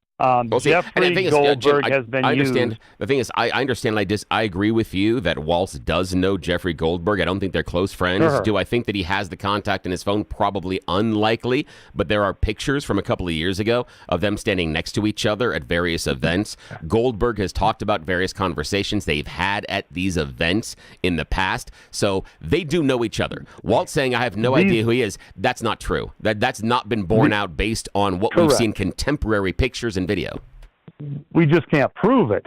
Now, what's going on right now is very, very likely the elevation of the conversation of moving towards Iran. Now, all of a sudden, Trump is an imperialist that is expanding. So he's got to stop this situation. Otherwise, this military-industrial complex will have him inside of Iran, and they'll be minting billionaires for Jim, I appreciate the call. Thanks so much. All right, 8 o'clock hour, we're talking with the Colorado Automotive Dealers Association about these tariffs. You're listening to Jeff and Bill. KNUS.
Man, we're having fun this morning. It is 8 a.m. in the Mile High City on this Thursday, March 27th. Good morning, Denver, Colorado. You've tuned into the Jeff and Bill Show. News Talk 710 KNUS. I'm your co-host, Jeff Hunt, along with Bill Thorpe, bringing you the freshest insights and hottest takes from the right, left, and center. Congratulations. You're waking up in the greatest country in history. Donald Trump's your president. We're in the golden era. But are we going to have to deal with 25% tariffs on imported vehicles? What is this going to mean for us, for the auto industry? Well, coming up here in just a second, we're going to talk with Matthew Groves, president and CEO of the Colorado Automobile Dealers Association. I'm in the market for a new car.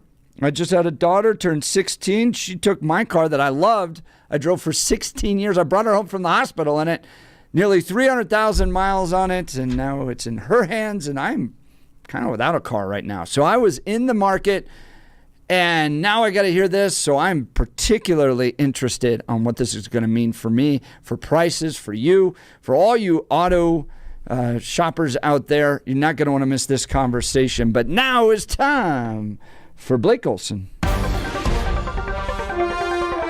Blake Olson. Blake Olson, news and comment. Good morning. 49 and sunny on this Thursday in Denver, expecting a high of 77 today. The 7-10 5-day forecast is coming up. Our top story, Democrats ramping up calls for Trump administration officials to resign over inadvertently sharing military attack plans with a really slimy journalist, quote-unquote journalist, who also writes fiction for lefties and pushes hoaxes around. Who knows what happened? I know this, you can't trust Goldberg. The left also trying to push that Pete Hegseth has a drinking problem with Tulsi and CIA Director Ratcliffe. Here's Representative Mazie Hirono, Jimmy Gomez.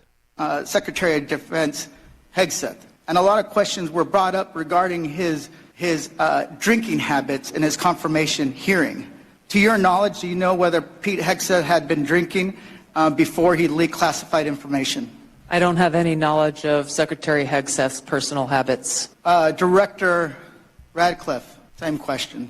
Yes or no? No. I'm going to answer that. I think that's an offensive line of questioning. The answer is no. I find it interesting that you want to. I'm going to answer. You asked me a question. Do you want an answer? No, listen. You don't want to focus on the good work that the CIA is doing, that the intelligence community. Director, I reclaim my time. Director, I reclaim my time.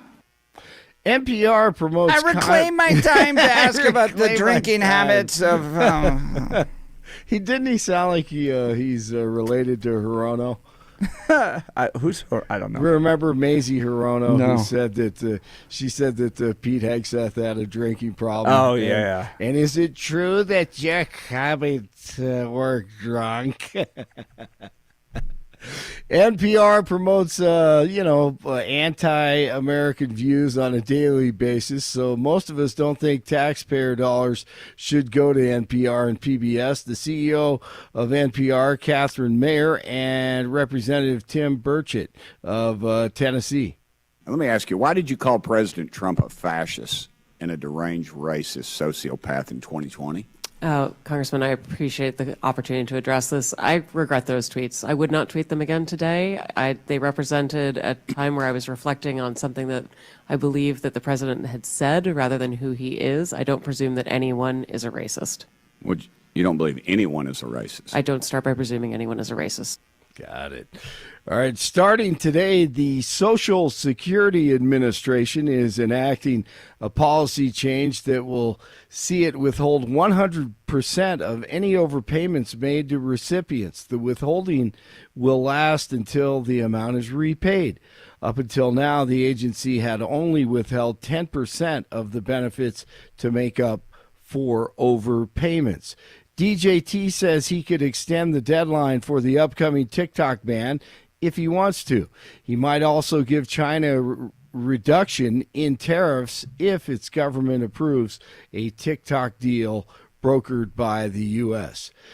Kristi Noem at the infamous El Salvadoran prison on Wednesday is pretty amazing with a message on video. She is standing in front of probably over 100, I don't know, over 200 prisoners or, deportees. Gang members. Gang members. And illegals. And they don't have shirts on. They have their shorts on. And she's standing there looking, pretty hip. Right. And look, I'll admit I was a bit of a critic of hers. Same but here. Now that I'm seeing this, I'm like, putting the lady who shot the dog and goat in charge of this was the right decision.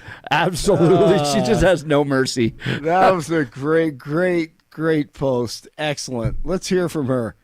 I also want everybody to know if you come to our country illegally, this is one of the consequences you could face. First of all, do not come to our country illegally. You will be removed and you will be prosecuted. But know that this facility is one of the tools in our toolkit that we will use if you commit crimes against the American people. And she was the South Dakota governor. In North Dakota, lawmakers may soon be putting babies in prison. What? A new state Senate bill would allow children 18 months or younger to live with their incarcerated mothers at the soon-to-be constructed Heart River Correctional Center, scheduled to open in 2027. Lawmakers against the proposal have argued safety and liability concerns. Speaking of babies and toddlers, a little boy actually squeezed through the fence at the White House on Wednesday and walked onto the lawn. Secret Service returned the little boy to his family, but I don't know, maybe they need to tighten up that fence just a little bit, but he squeezed through there. March Madness resumes today with the Sweet 16. In the West region, top-seeded Florida faces 4-seed Maryland before 3-seed Texas Tech takes on 10th-seeded Arkansas. In the East region, 2nd-seeded Alabama plays 6-seed BYU prior to the big one tonight, Duke challenging 4-seed Arizona. Baseball's opening day is officially here. 14 games on the schedule today. The Rockies get started tomorrow in Tampa at 2:10. The Nuggets over the Bucks last night, 127-117. The Kings at the Avalanche tonight on the ice in Lodo. 45 in Superior, 47 in Lakewood, 49 in Denver. Jeff and Billy continue. Fear of fatness is more harmful than actual fat. Would you like to explain how fear of fatness is more harmful than actual fat? If you do, just listen to NPR. I can't wait. I want someone to appoint me to something just so that I have to account for all my posts. I would have so much fun. I agree. You would have a blast. Mr. Hunt, you tweeted that Kyle Clark is a beta male. Yes, we I should did. do that. We need to do that, actually. Let's just gather up all your tweets, and Billy and I can hold court with you for an hour. Do you defend what you said about Kyle Clark? I absolutely do. I'd have so much fun. Yes, you would. That is a great idea. All right, Blake Olson, News Talk 710 KNUS. Another beautiful day along the Front Range. Sunny to partly sunny skies. Temperature readings well into the 70s. A slight chance of an afternoon sprinkle or shower. Upper 40s tonight, upper 70s again Friday. Friday evening and Friday night, a good chance of showers. Lows in the lower 40s. Colder Saturday and Sunday with showers. Maybe mixing with snow at night. 50s and 60s Saturday, only 50s Sunday. Weather sponsored by Colorado's Best Roofing, reminding you to protect your home from the harsh Colorado weather and schedule your free no-obligation roof inspection today at roofingcolorado.com. That's roofingcolorado.com. Meteorologist Don Day in the 710 KNUS Weather Center.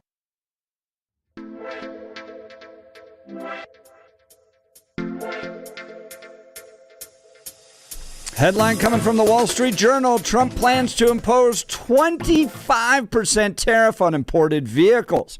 President Trump said he would impose this 25% tariff on global automotive imports to the U.S., making good on pledges to penalize foreign makers of cars and trucks.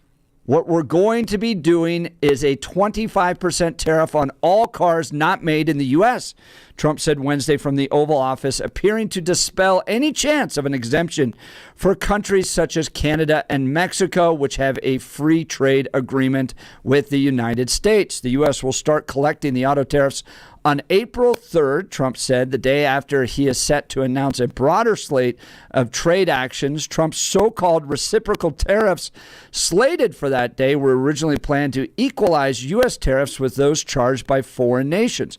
But Trump said Wednesday that the tariffs he plans to implement would likely be lower than that. Well, I needed some help diving into all this, and the guy that is best to understand what this is going to mean for auto purchasers like myself, I'm in the market for a new car, as well as the dealers, the manufacturers, everybody here in Colorado. Matthew Groves, president and CEO of the Colorado Automobile Dealers Association, joins us.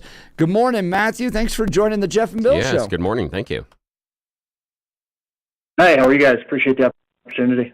Well, give us a sense of what this means for the industry, for the dealers here in Colorado, and for the auto purchasers. Are we going to see a big price increase in our cars? Well, I think consumers are a big concern too, right?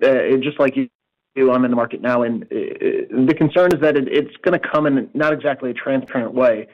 The tariff is going to be on all parts not made in America, and there's no easy way for a consumer to tell which parts are made in America or which parts are not. We don't believe it's going to be itemized on the sticker that you see in the window to see how much you're paying a tariff. It's just going to be baked into the price. And so it will be difficult to tell how much is attributable to tariff versus how much is normally the price of the car or what is attributable to inflation.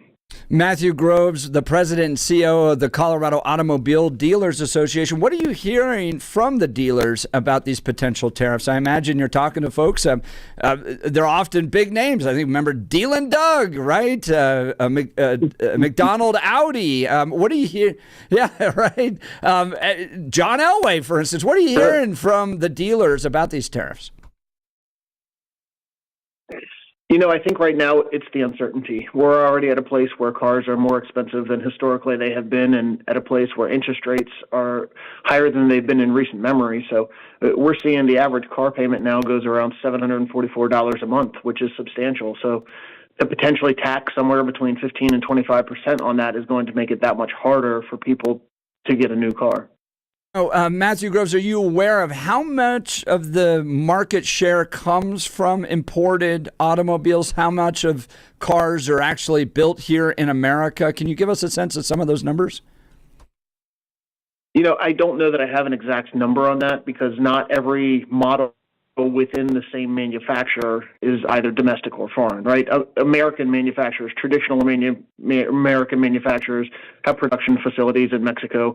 Traditional, Japanese manufacturers sometimes have production plants in the Southeast. So to say not all Fords are American, not all Toyotas are Japanese. This is Matthew Groves, president and CEO of Colorado Automotive Dealers Association. I want to explore that with you a little bit, Matthew, because I'm not certain that some in the audience understand the breadth of what this 25% tariff can mean. First, we need to set the table and realize that under NAFTA and also the USMCA that was signed under Trump, that he says was the best trade deal ever in the history of the world. Now it's not good enough 4 years later, but we'll come back to that in a second. The fact is that there was integration of manufacturing between Canada, Mexico, and the U.S., meaning that parts and assembly for cars crossed borders numerous times. There could be something that is partially assembled in Canada, then makes its way to the U.S., and then goes down into Mexico, and then comes back into the U.S., and eventually the car arrives in the United States. Talk to us about the potential of a 25% tariff on parts that are going to be crossing the border numerous times. Those tariffs are paid every time that part or piece of assembly crosses a border. So doesn't this create a cumulative effect of tariffs? You won't be paying just 25% flat extra on an imported car. That 25% tariff goes on the starter assembly coming from Canada into the U.S. That 25% tariff goes on the bumper and framing assembly that comes from Mexico into the U.S. It is a cumulative effect of tariffs, correct? I believe that's going to be the case. I don't know that there was enough specificity in the order that we've read to say for sure, if you look at an $80,000 car, what is the tariff going to be, right? And so it's going to be a range of things, and essentially you're just going to be relying on the manufacturer to add it into the sticker price so that when you go look at the sticker price, that's still your bottom line. And that's very important, Matthew Groves, the idea that these tariffs are not being paid by Mexico when they bring the parts in. They're not being paid by Canada. The bottom line is these tariffs at their core are going to be borne by American consumers. We will pay the tariffs. Are we going to see those prices increase immediately? Like if I went out today, am I going to see an increase in the cost of the car as a result of these tariffs, or is it going to take a while for this to be implemented? I think that's probably also going to vary by manufacturer. There had been news stories out that certain manufacturers would do their best to eat the cost of the tariff for at least the first time period until they had to pass it on. Others probably will pass it on right away. So, the good thing about the car market is that it's a competitive market. Not only do manufacturers have to compete against each other, but dealers within the same manufacturer have to compete against each other. So the same way we don't exactly know how the tariffs are going to hit, we don't know how the market's going to respond, but it's going to continue to be a competitive market in order to get the most consumers that we can get. We're talking with Matthew Groves. He's the president and CEO of the Colorado Automobile Dealers Association in light of Trump announcing a 25% tariff on imported vehicles. I want to ask you a little bit about how the auto industry is doing here in Colorado. A lot of financial challenges. We're an expensive state to live in. And what are you hearing from the dealers with regards to sales of cars, maybe the types and makes of cars that are being sold here and more popular in Colorado? Can you give us some insight into the industry here? Sure. We collect auto outlook data that we put out every quarter, and I think what the numbers would tell you right now is that we are just about back to pre-pandemic levels. So the new car market in Colorado is about 215,000 vehicles a year. You would think with inflation and with interest rates where they are that number would be shrinking, but the message that we're reading out of this is that people are refusing to give up their cars. They're just having to work a little bit harder to afford them in the current economic environment.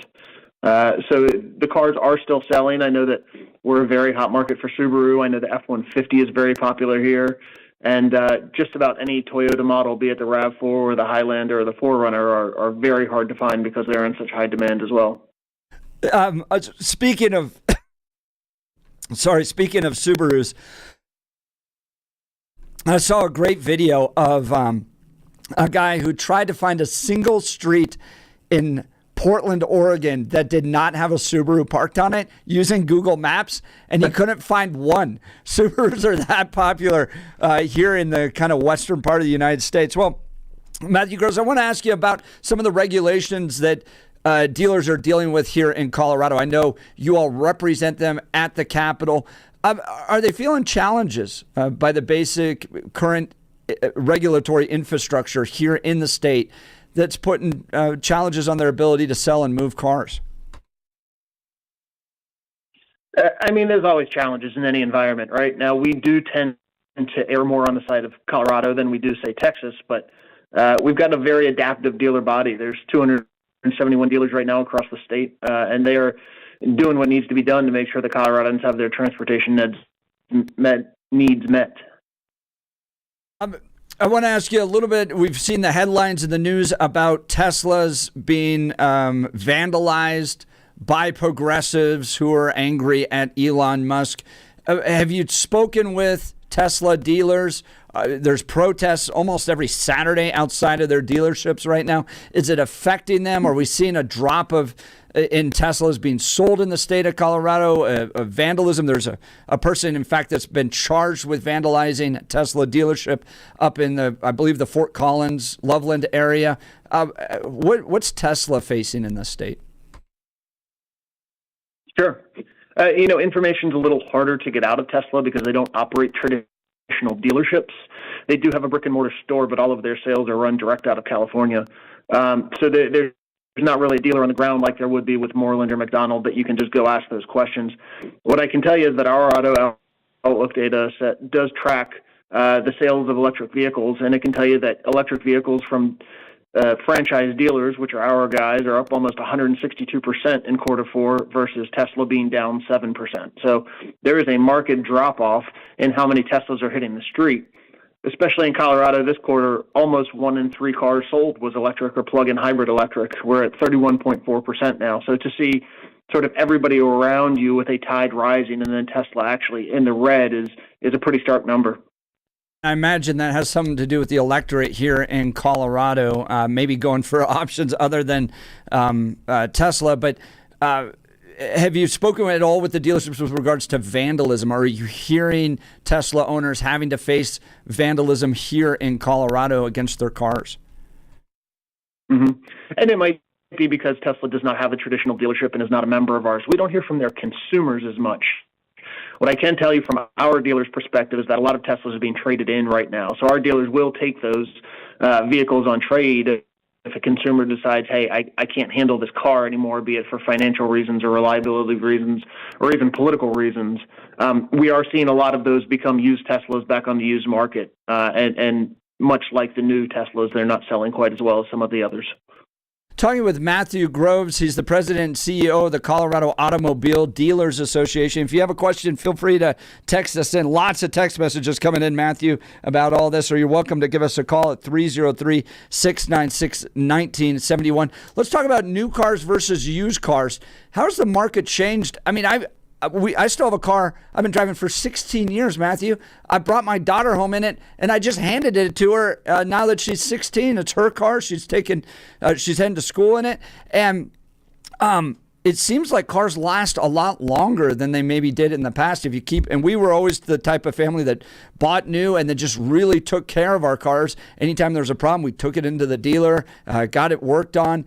And it's lasted, 300,000 miles for a Honda CR-V. How has the market changed to where cars last that long these days?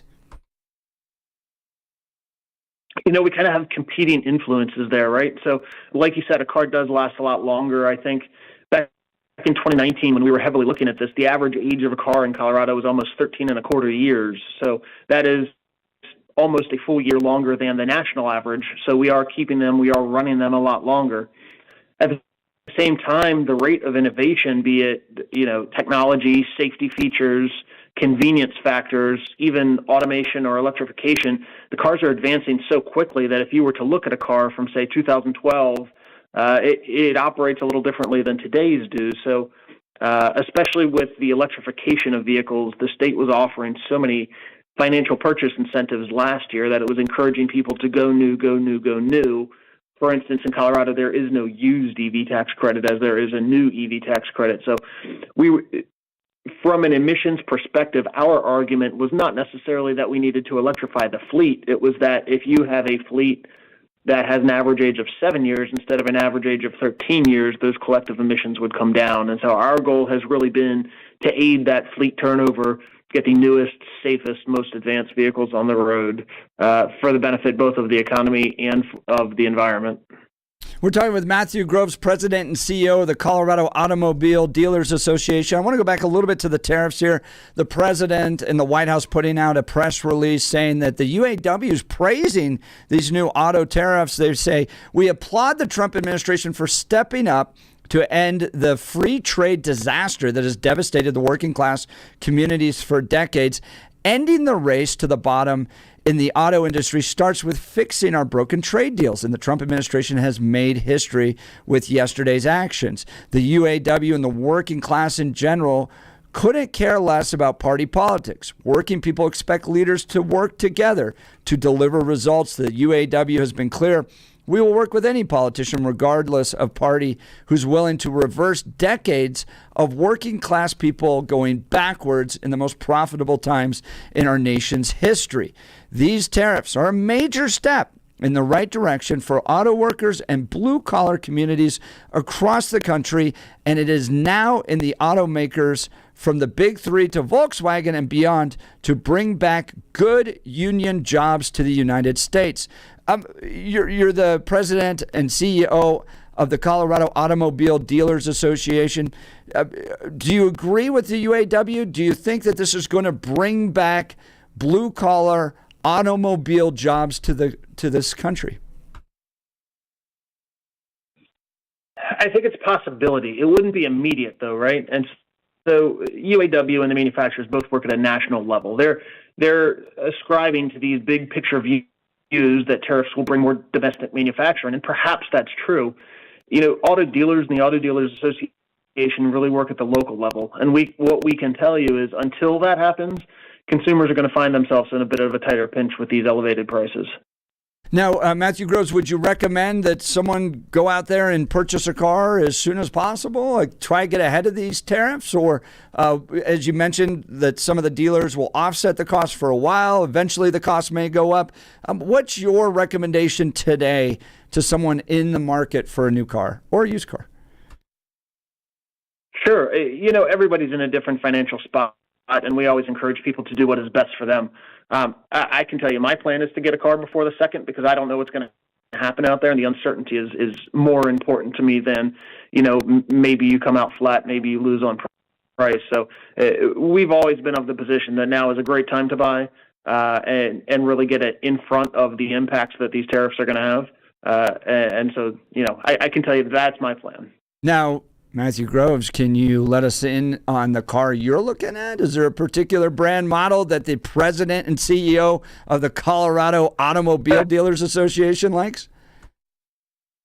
There is a pretty wide chasm between wish and reality there. But I've got a child of my own who's in middle school and has a lot of activities, so we're looking for something that can fit her and her teammates and all of her equipment. We had a Sienna for many years, and then we moved out to Elizabeth, where they don't necessarily plow our roads, and a low clearance car didn't really help us. So we went to the Suburban to drive all of our kids around, and I have a deposit down on a Passport. No, I like the Hondas. Hondas last forever. Embrace the minivan. The minivan. It is a wonderful tool for growing families. And this comes from a person that swore early in my life I would never drive a minivan.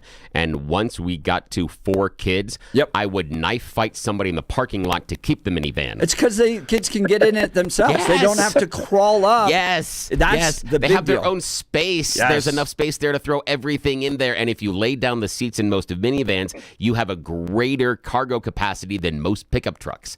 It is a phenomenal utility vehicle. Plus, make sure, and I'm sure that Matthew knows this, but I'm just going to recommend that if the kids are young, go with the leather option, because cleaning puke off of a cloth or spilled milk, it never comes out. It never comes out. You will appreciate having the leather seats the first time you have to clean up the spilled milk or the spilled puke.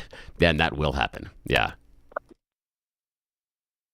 Well, Matthew Groves, President and CEO of the Colorado Automobile Dealers Association, thanks so much for taking time to help educate our listeners. And go out there and get a car, because after April 2nd, things might change. Appreciate you, Matthew. Thank you so much. Yeah, thanks. Have a great day.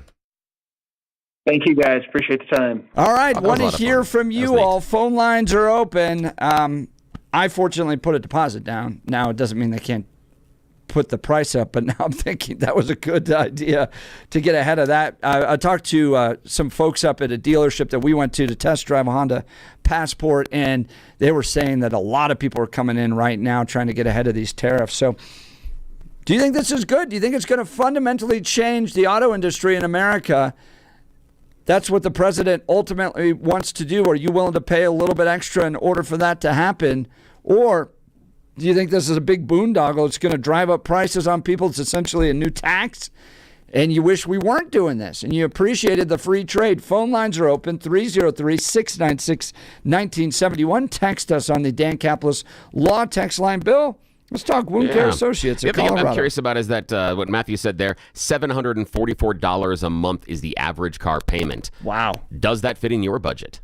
Nope. What would that do to your budget? I'd be super curious. If that's the average car payment, who out there can afford it? 303-696-1971. Can you carve off $744 a month to pay for that new car? 303-696-1971. Bike sounds good. Yeah, it does. And I could stand to use a little bit of weight. There's some weight here. It'd help me out. Okay, now, if it wasn't so dark in the morning, I've thought about riding my bike all the way in here. It'd take me extra time, but it's dark, and I would get myself run over because I don't make always the best decisions. All right, but here's a great decision that you can make If you have a slow-healing cut, a diabetic ulcer, a pressure sore, you or someone in your family is dealing with this, you've got to talk to my friends at Wound Care Associates of Colorado.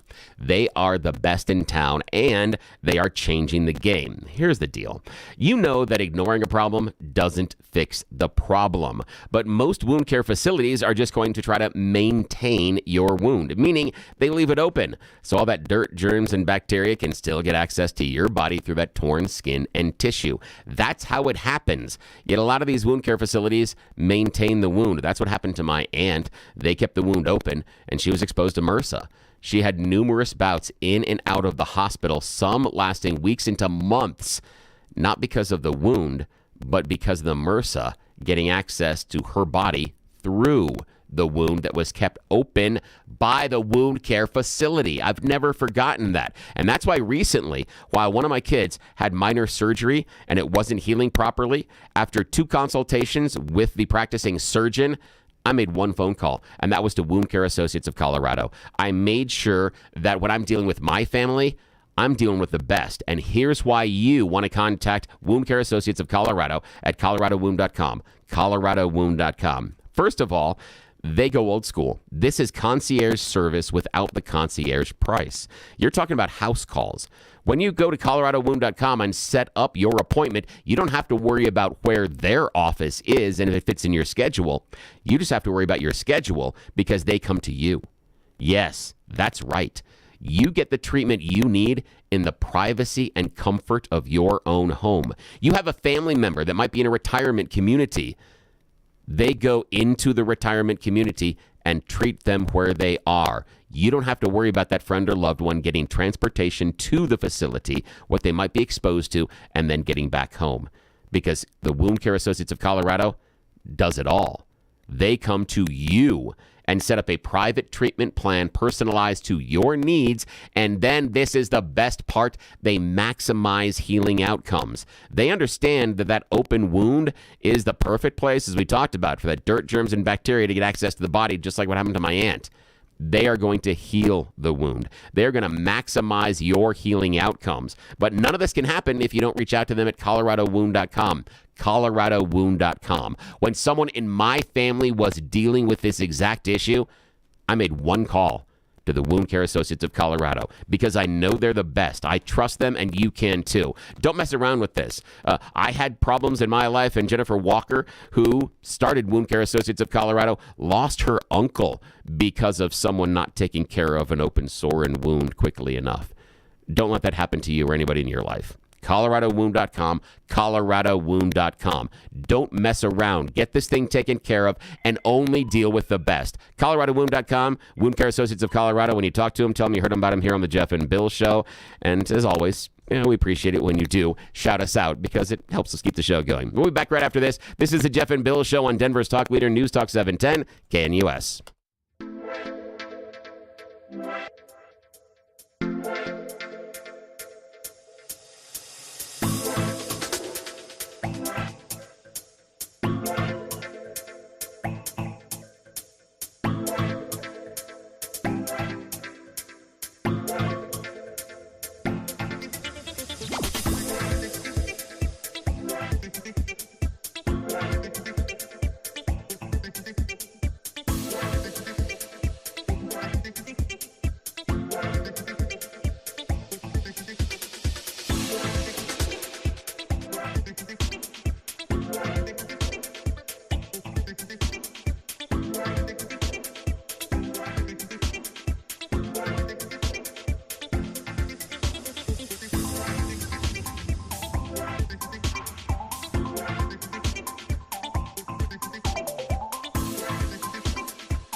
Welcome to the Jeff and Bill Show. Trump plans to impose a 25% tariff on imported vehicles.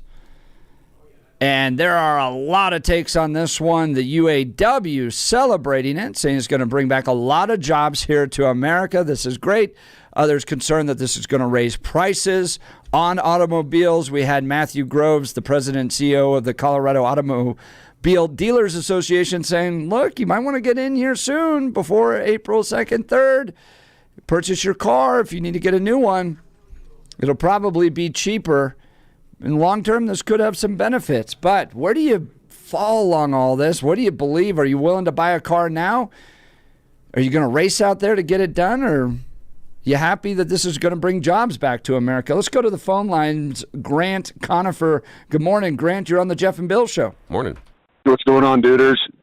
Yeah, I think there's a hell of an opportunity here for America on this thing. This could be a resurgence of an American auto industry here.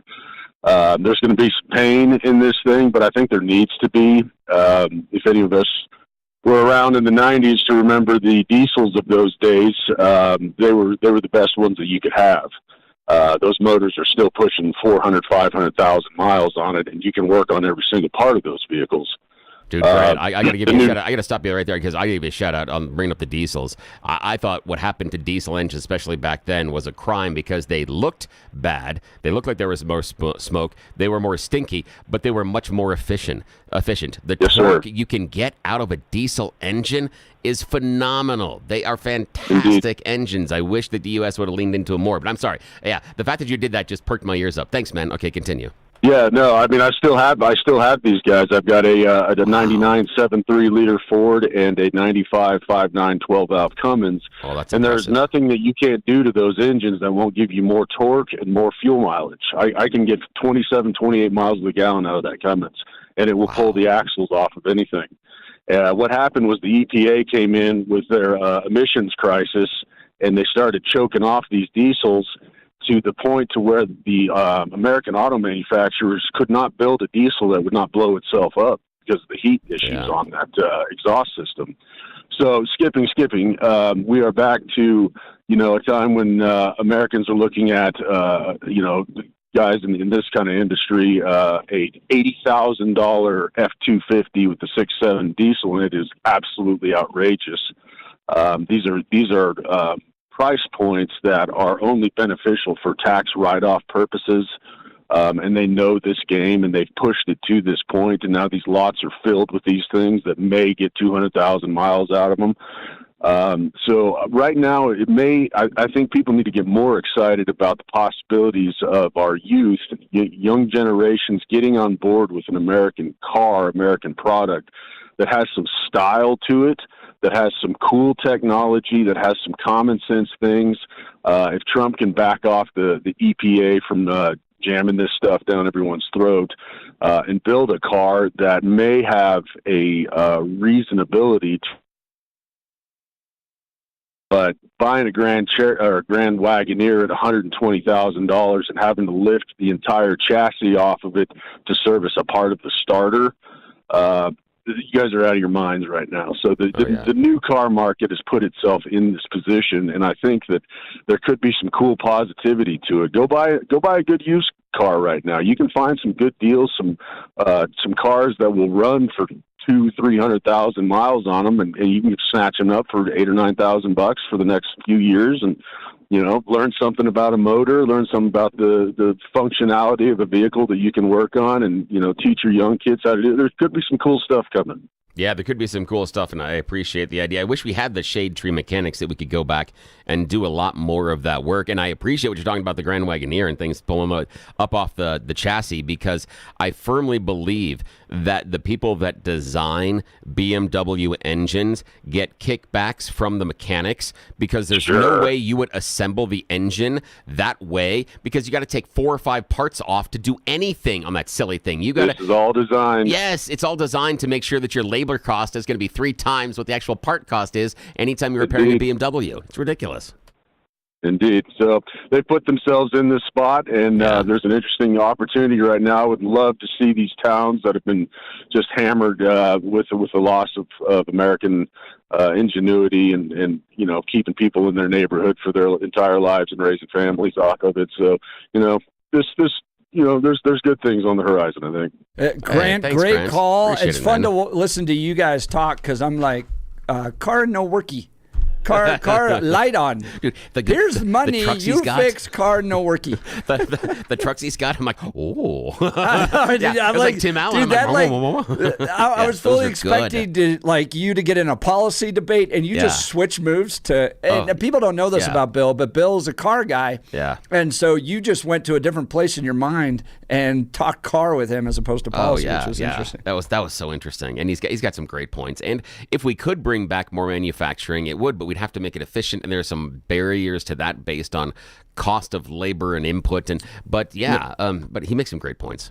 Mary from Wyoming texting in. She got a VW from 2002 diesel stick with 306,000 miles on it. Wait, hold on. You know what Mary got me gets there. cooler every time we she get does, to know her and this more. is the reason why. Manual transmission. Oh my God, millennial Mary. anti-theft device. You are my favorite. I love manual transmissions. I honestly think, I keep telling my kids all the time that everybody should learn how to drive on a manual because it connects you to the vehicle in a way you don't learn with an automatic. It allows you to really understand what the engine is doing, and it's a visceral experience that you have to be in the moment. It's the fact that I drive an automatic right now pisses me off. If I could find my car in a manual in a second, I love how people would are do it. like, distracted driving is a real problem. Like, dude, when I was 16, I had a cigarette. I was trying to swap out a CD, and I was driving a manual car. You want to talk about distracted driving? Oh, absolutely. Absolutely. Joan from Lakewood, she's asking a question. Is the tariff on car parts or the whole assembled part? I think Parts it's parts. is what it's going to. And the problem is, Joan, we don't know exactly what's going to be exempted and what's not, because what you're having right now, once Trump announced these, you're getting all the manufacturers coming in the back door saying, listen, this is going to do X, Y, and Z to us. Mr. President, look at this money that we're going to give in this donation to the campaign, or look at what we're going to do here. Or maybe we're going to become the title sponsor to your Easter egg roll or whatever the hell you want. You don't want to put these parts on because it's going to hurt our business. So that horse trading is taking place behind the scenes right now, but as rolled out, based on what he's talking about, it would include parts. And the problem with that is, let's say that we have a part here in America, and it goes into Canada, and you've got to add something onto it. So it's one part that's now becoming two things as part of an assembly.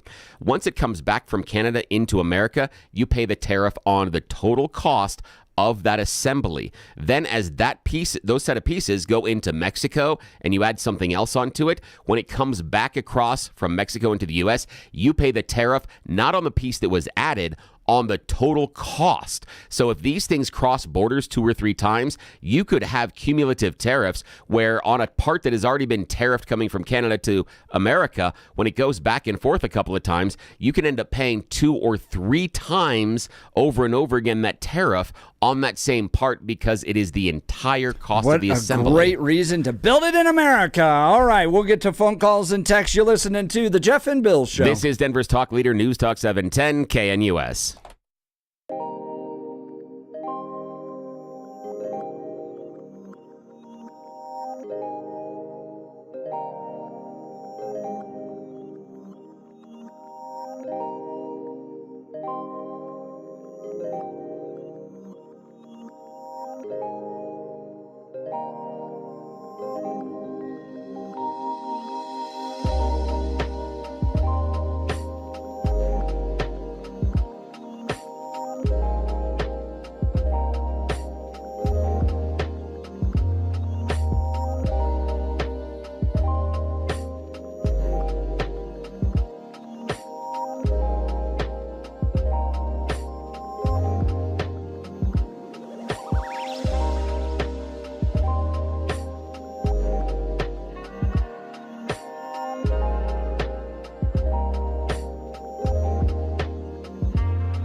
Welcome back to the Jeff and Bill Show. Let's go back to the phone lines. CJ in Lakewood. Good morning, CJ.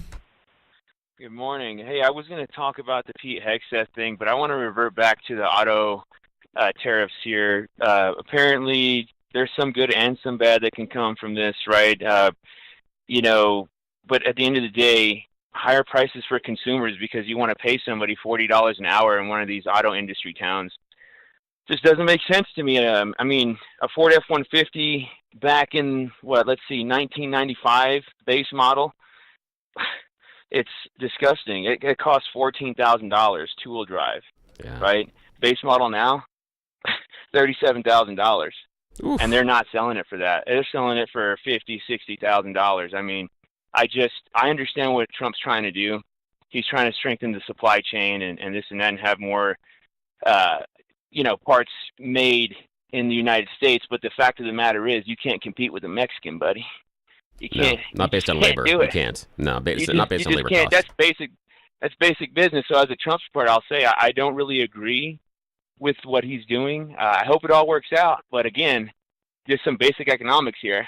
And as a former union man. And the thinking is that there's trade-offs, right? And in many ways, part of the argument is that free trade worked too well. You can buy a really cheap television, a quality television, for $300, but there's been very little economic mobility the last 20 years. People are not able to move up in between classes. You can't buy a home anymore.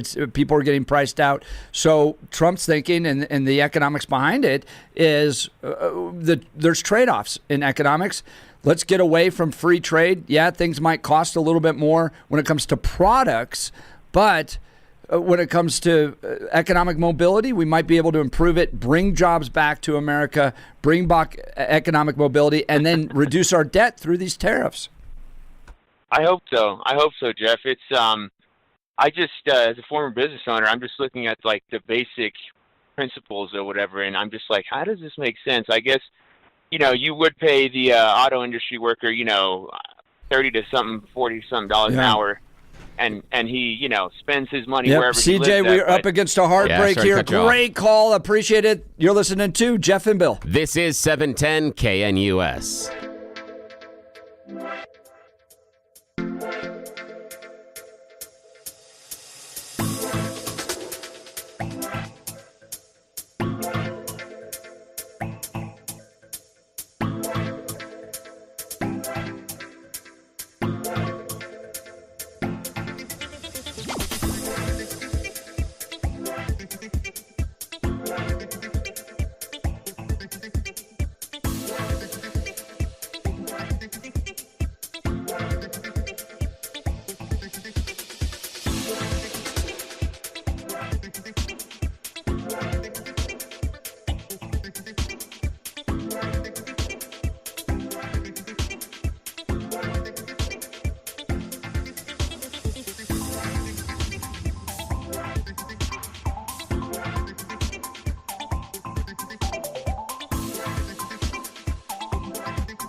Well, it's 9 a.m. in the Mile High City on this Thursday, March 27th, 2025. Good morning, Denver, Colorado. You've tuned into the Jeff and Bill Show. News Talk 710 KNUS. I'm your co-host, Jeff Hunt, along with Bill Thorpe, bringing you the freshest insights and hottest takes from the right, left, and center. We've got a great discussion coming up here with Mike Murphy. He's with the Committee for a Responsible Federal Budget.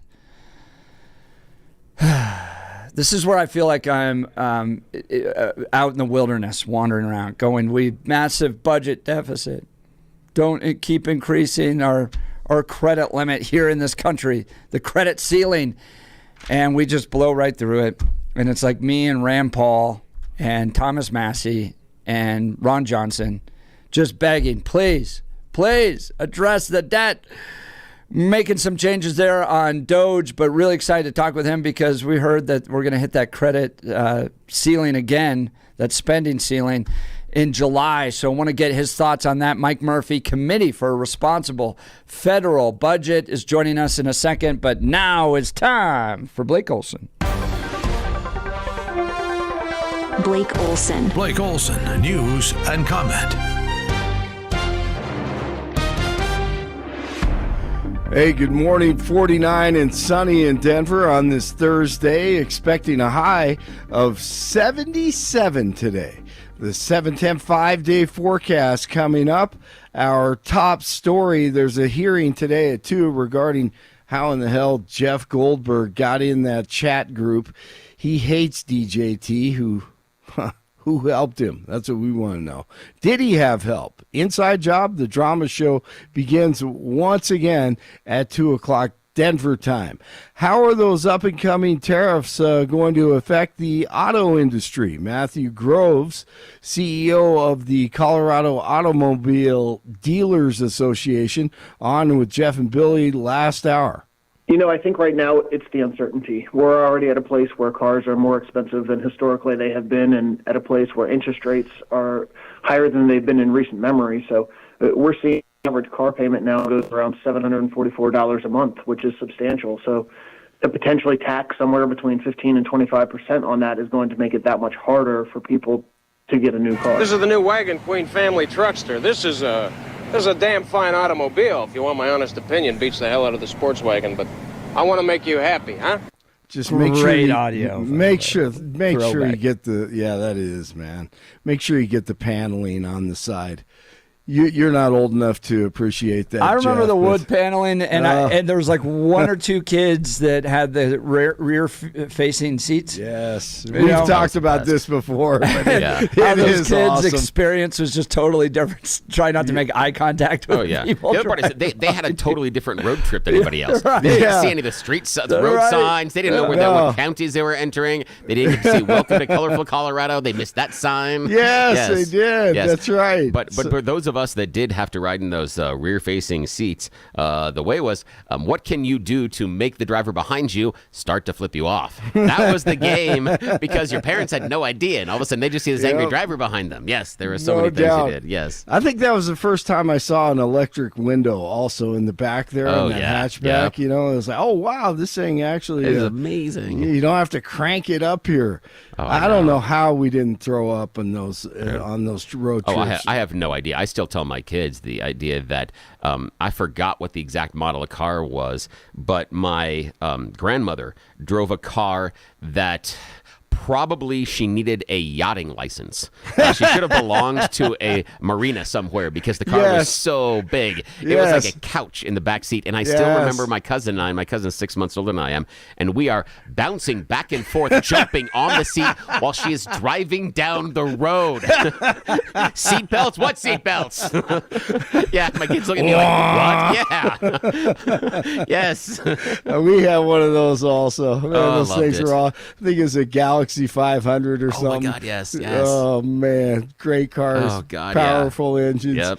Yep. And you have the no, curb and no feelers. seatbelts. No seatbelts. No. Hey, look, what is this thing? Oh, it's called a seatbelt. Yes. They put it in there just for show. Yes, exactly. It was just for show. We just goofed around with it. We'd hold on to it when Grandma was taking the corner too fast. We'd grab the seatbelts. That's basically it. That's the only thing it was there for. Exactly. You like water skiing? I know. Yes, exactly what it was. It's not clear what is next in the battle between the Justice Department and the courts over the Alien Enemies Act. A federal judge temporarily blocked the administration from deporting Venezuelan gang members and thugs using the wartime law. We've been invaded. Yeah, this is war. In a 2-1 decision Wednesday, the panel of judges opted not to lift the court order. Homeland Security Secretary Kristi Noem was at that incredible prison in El Salvador on Wednesday and sent out a video message to everyone on social media, standing in front of hundreds of prisoners behind bars. I also want everybody to know, if you come to our country illegally, this is one of the consequences you could face. First of all, do not come to our country illegally. You will be removed and you will be prosecuted. But know that this facility is one of the tools in our toolkit that we will use if you commit crimes against the American people. Hey, it's time to stop funding NPR and PBS. It's the Democrats' radio and TV network, and we should not be paying for it. Representative Brandon Gill and NPR CEO Catherine Mayer. Do you think civility is racist? No, sir. No. Your outlet ran an article entitled, quote, "When Civility is Used as a Cudgel Against People of Color." That was on All Things Considered. Would you like to explain? I'm not on the editorial side, sir. I'm not familiar with that story. You talk about how NPR is news. This is editorialization, and I'll read it. For many people of color in the United States, civility isn't so much social lubricant as it is a vehicle for containing them, preventing social mobility, and preserving the status quo. This is garbage. I'll spend all of my time doing everything I can to ensure you guys never get another dollar of taxpayer funding. This is complete garbage. March Madness resumes today. Sweet 16, West Region, Florida and Maryland. Texas Tech takes on Arkansas in the East. Top-seeded Alabama taking on BYU. And tonight, Duke and Arizona. Baseball's opening day officially here. 14 games today. Tomorrow, the Rockies get it started in Tampa at 2:10. Nuggets beat the Bucks 127-117. The Kings at the Avalanche on the ice tonight in Lodo. 53 in Castle Pines, 55 in Broomfield, 57 in Denver. Jeff and Billy continue. This is garbage. I'll spend all of my time doing everything I can to ensure you guys never get another dollar of taxpayer funding. This is complete garbage. Blake Olson, News Talk 710, KNUS. Another beautiful day along the Front Range. Sunny to partly sunny skies. Temperature readings well into the 70s. A slight chance of an afternoon sprinkle or shower. Upper 40s tonight, upper 70s again Friday. Friday evening and Friday night, a good chance of showers. Lows in the lower 40s. Colder Saturday and Sunday with showers. Maybe mixing with snow at night. 50s and 60s Saturday, only 50s Sunday. Weather sponsored by Colorado's Best Roofing, reminding you to protect your home from the harsh Colorado weather and schedule your free no-obligation roof inspection today at roofingcolorado.com. That's roofingcolorado.com. Meteorologist Don Day in the 710 KNUS Weather Center.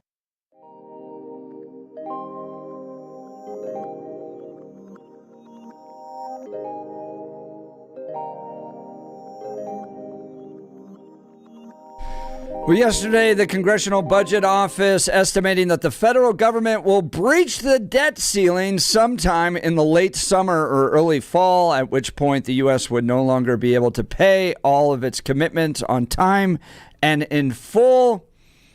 Earlier in this week, the Bipartisan Policy Center came to a similar conclusion. Boy, oh boy, it just, the debt ceiling, it just is like the zombie that we can't address. But to give us some insight is Mike Murphy with the Committee for a Responsible Federal Budget. I love the work that you're all doing. I'm just pulling up the debt clock here. $36 trillion and growing. All right, Mike, what do we got to do to address this? And how do we get Republicans to finally want to take on the debt too?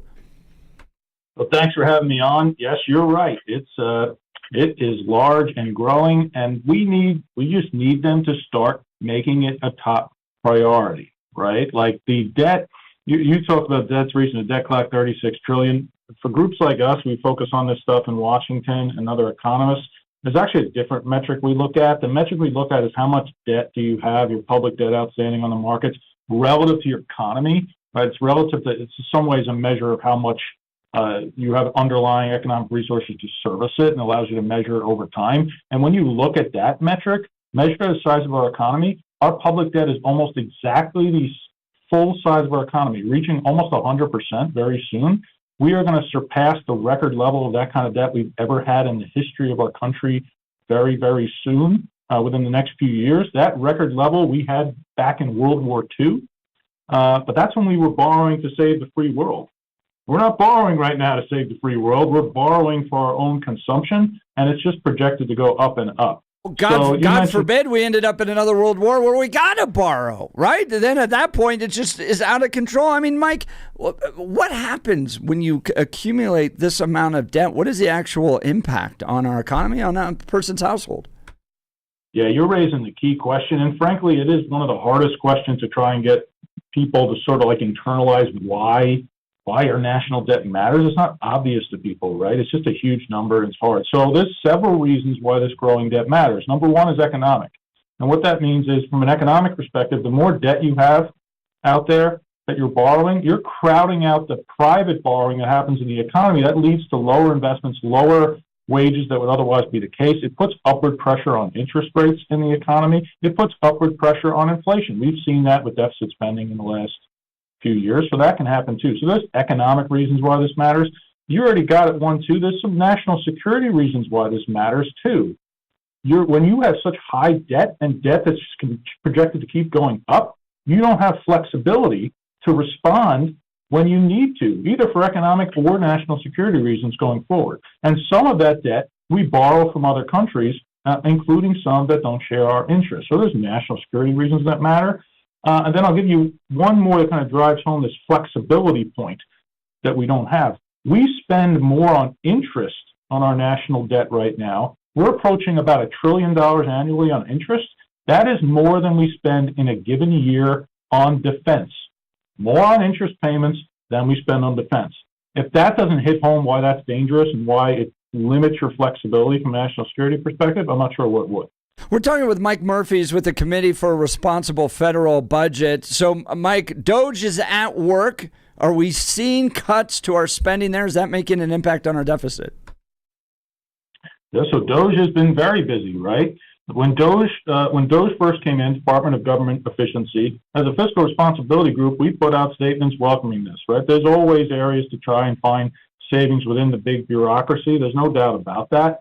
According to their own what DOGE puts forward themselves, kind of on their website, they're claiming that they've identified around over about $100 billion in savings, and 110 the last time I looked at it. Some others have estimated, if you kind of look at it and try to take into account, that they might be counting some things as savings for contracts that have canceled, but some of those have already been spent, so maybe it's less than 110.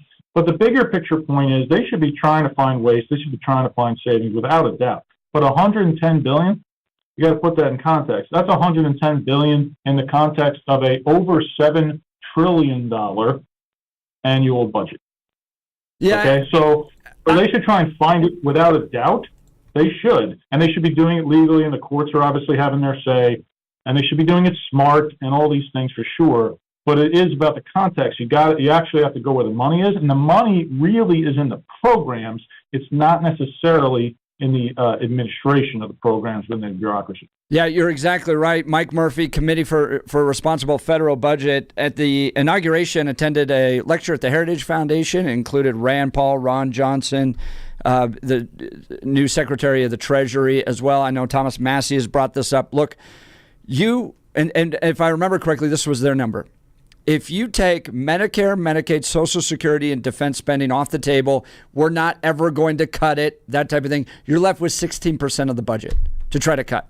All the other programs, those four result in 84% of our government spending.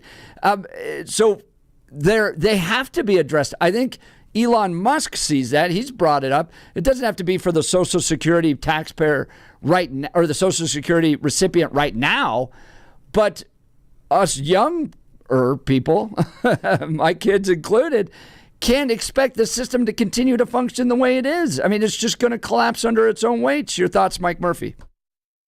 You're hitting exactly the right point. Those numbers sound very spot on from what you were citing. Another way to say it, if you look at just sort of the projected built-in growth in spending over the next 10 years, you can kind of look at that based on projections from the official government scorekeepers, and it's 87%. 87% of projected built-in spending growth in the budget is due to three things. It's due to Social Security, it's due to health care program spending, so yes, Medicare, Medicaid, other healthcare spending, and interest. Those interest costs I cited earlier. So those three things account for the 87% of spending growth, and you don't have revenues that are keeping pace with them because that Social Security and healthcare spending is basically growing automatically. They are largely entitlement programs that just grow every year automatically. Congress doesn't have to pass any laws that have to keep them going. When you don't have revenues to keep pace, it's just ever increasing debt and interest that feeds on itself. So that's definitely the driver. That's what we have to attack.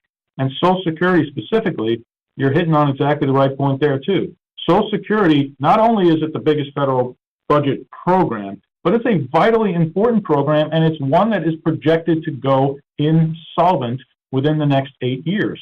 It's not going to have scheduled revenues that meet benefits, and when it reaches that point, projected right now in the early 2030s, it is mandated by law to institute an across-the-board cut for everybody on the program. There will be an over 20% cut for everybody on the program, and the sooner that we get to work on it, the better, because you can phase in changes, you can spread them across more people, spread them across more generations. The changes don't have to be as big. That would be the smart thing to do. Unfortunately, Washington continues to just govern by deadline, and they're going to probably wait and try to punt until they have to deal with that deadline. And there seems to be an agreement by both parties right now to not really talk about Social Security or Medicare at all. So it's exactly the issue that they're talking about and what we have to get to work on having a real conversation about. Mike Murphy, Committee for a Responsible Federal Budget. I mean, I've been in politics long enough, 20 years or so, spent a little bit of time on Capitol Hill. It just feels like it's the same old argument every time. All right, we run up against a debt ceiling. You guys pointing out that we could likely hit that in July. All right, we hit another debt ceiling. Government shutdown is threatened if we don't fund these programs. And then everybody runs around, blames each other, and we continue to march towards debt. And then you have like Thomas Massey being like the only guy out there being like, maybe we shouldn't continue to do this. Republicans wanting to get behind the Trump agenda. Help me understand the dynamic taking place here. You have a Republican president, Republican House and Senate, and the president saying, I got to move my agenda forward. It's going to cost some. We need to push the debt ceiling up. Republicans responding to the president here and supporting him. But we're also fiscal conservatives. At what point do you see Republicans at all under the Trump administration starting to tackle these entitlement programs? Well, they have an opportunity to right now as part of the process they're trying to move forward that you're alluding to when it comes to pushing forward their agenda.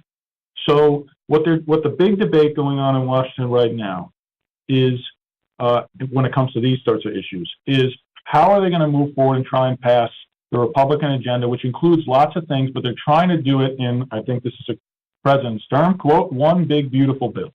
And they're going to try and pass it in one big beautiful bill, and it's going to be trying to include more immigration and spending, some more defense spending, some energy probably related policies, but also the big ticket one is, from a budget perspective, is what they're doing about tax cuts that expire at the end of this calendar year. And those tax cuts, because they didn't account for them and pay for them back when they passed in 2017, are set to expire and cost upwards of almost $4 trillion based on budget scoring to extend. And so they're having a big debate about that right now. And what they need to do is pay for the cost of those tax cuts and some to start to put a dent in this debt. Unfortunately, the way it looks like it's headed right now, based on the budgets they're looking to agree on, they're not going to have enough spending cuts to pay for that, let alone make a down payment on the debt. So people need to push their members. This is that moment. If you want to use this moment when you have power to make a dent in spending and therefore our debt, do it right now. These votes are happening right now. That's Michael Murphy, Committee for Responsible Federal Budget, joining Jeff and Bill live. You were just talking earlier, we were talking about Doge finding $110 billion, and you were talking about the idea of perspective on the amount of debt and deficit that we have. That does help, but it's not necessarily significant. And now you just talked about the $4.5 trillion in tax cuts they didn't pay for the first time and are now trying to find a way to pay for them. One of the things you mentioned earlier on was revenue. If we are looking for more revenue, why don't we let those $4.5 trillion in tax cuts expire? There's your additional revenue. Why does that not make sense in your mind? Well, I mean, from a political perspective, that'd be really tough. That would be and it would be very precipitous, right? At once. From a tax increase perspective, could have some economic implications.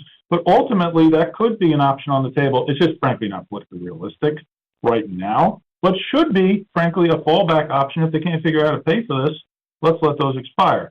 I think it's very unlikely they'll do that. But here's another point that often gets lost in this. A lot of people, when they're thinking of tax and they're thinking about tax revenue, they're thinking about the tax rates they pay.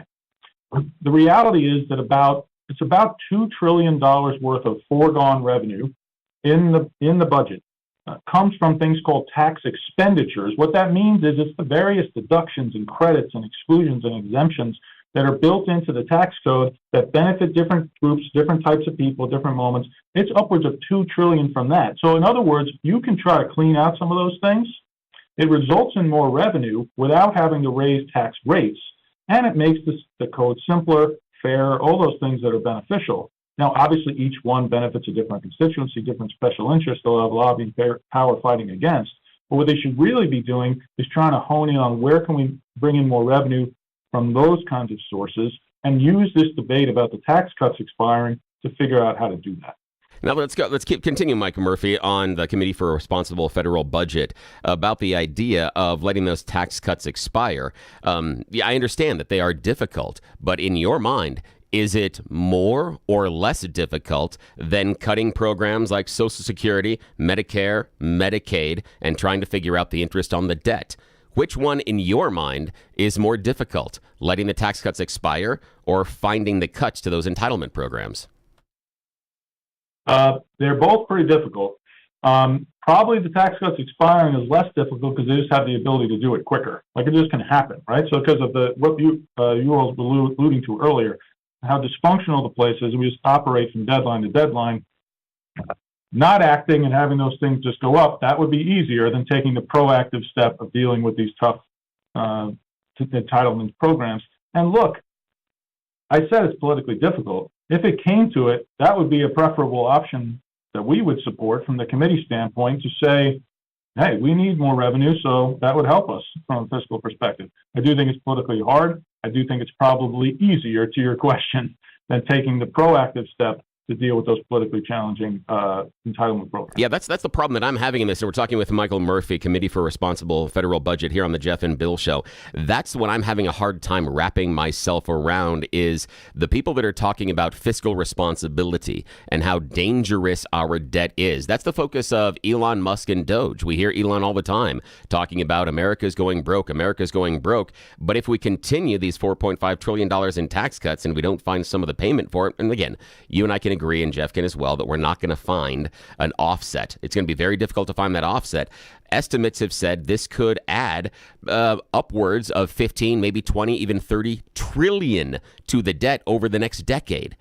How do we possibly have this conversation about being fiscally responsible and yet at the same time continue tax cuts? They're going to cost so much for the debt while but the revenue would allow the tax cuts to expire. That would be an increase in revenue. That's where we are. So how do we continue these tax cuts with the idea that somehow it's going to get us to an austerity program, given that it will end up adding more to the debt at the bottom end of it?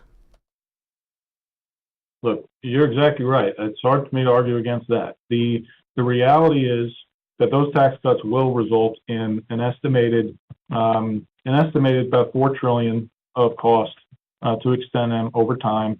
But they also might play around with, this is an inside Washington arcane thing, but they might play around with the baselines and how you score these things to try to make it seem like they don't cost anything. and then try to add maybe additional tax cuts on top of it, right? Because the president in the campaign had talked about no taxes on tips, no taxes on overtime, no taxes on Social Security. Those things are still live. People are trying to talk about them, and those are additional things beyond the tax cuts. That's additional lost revenue.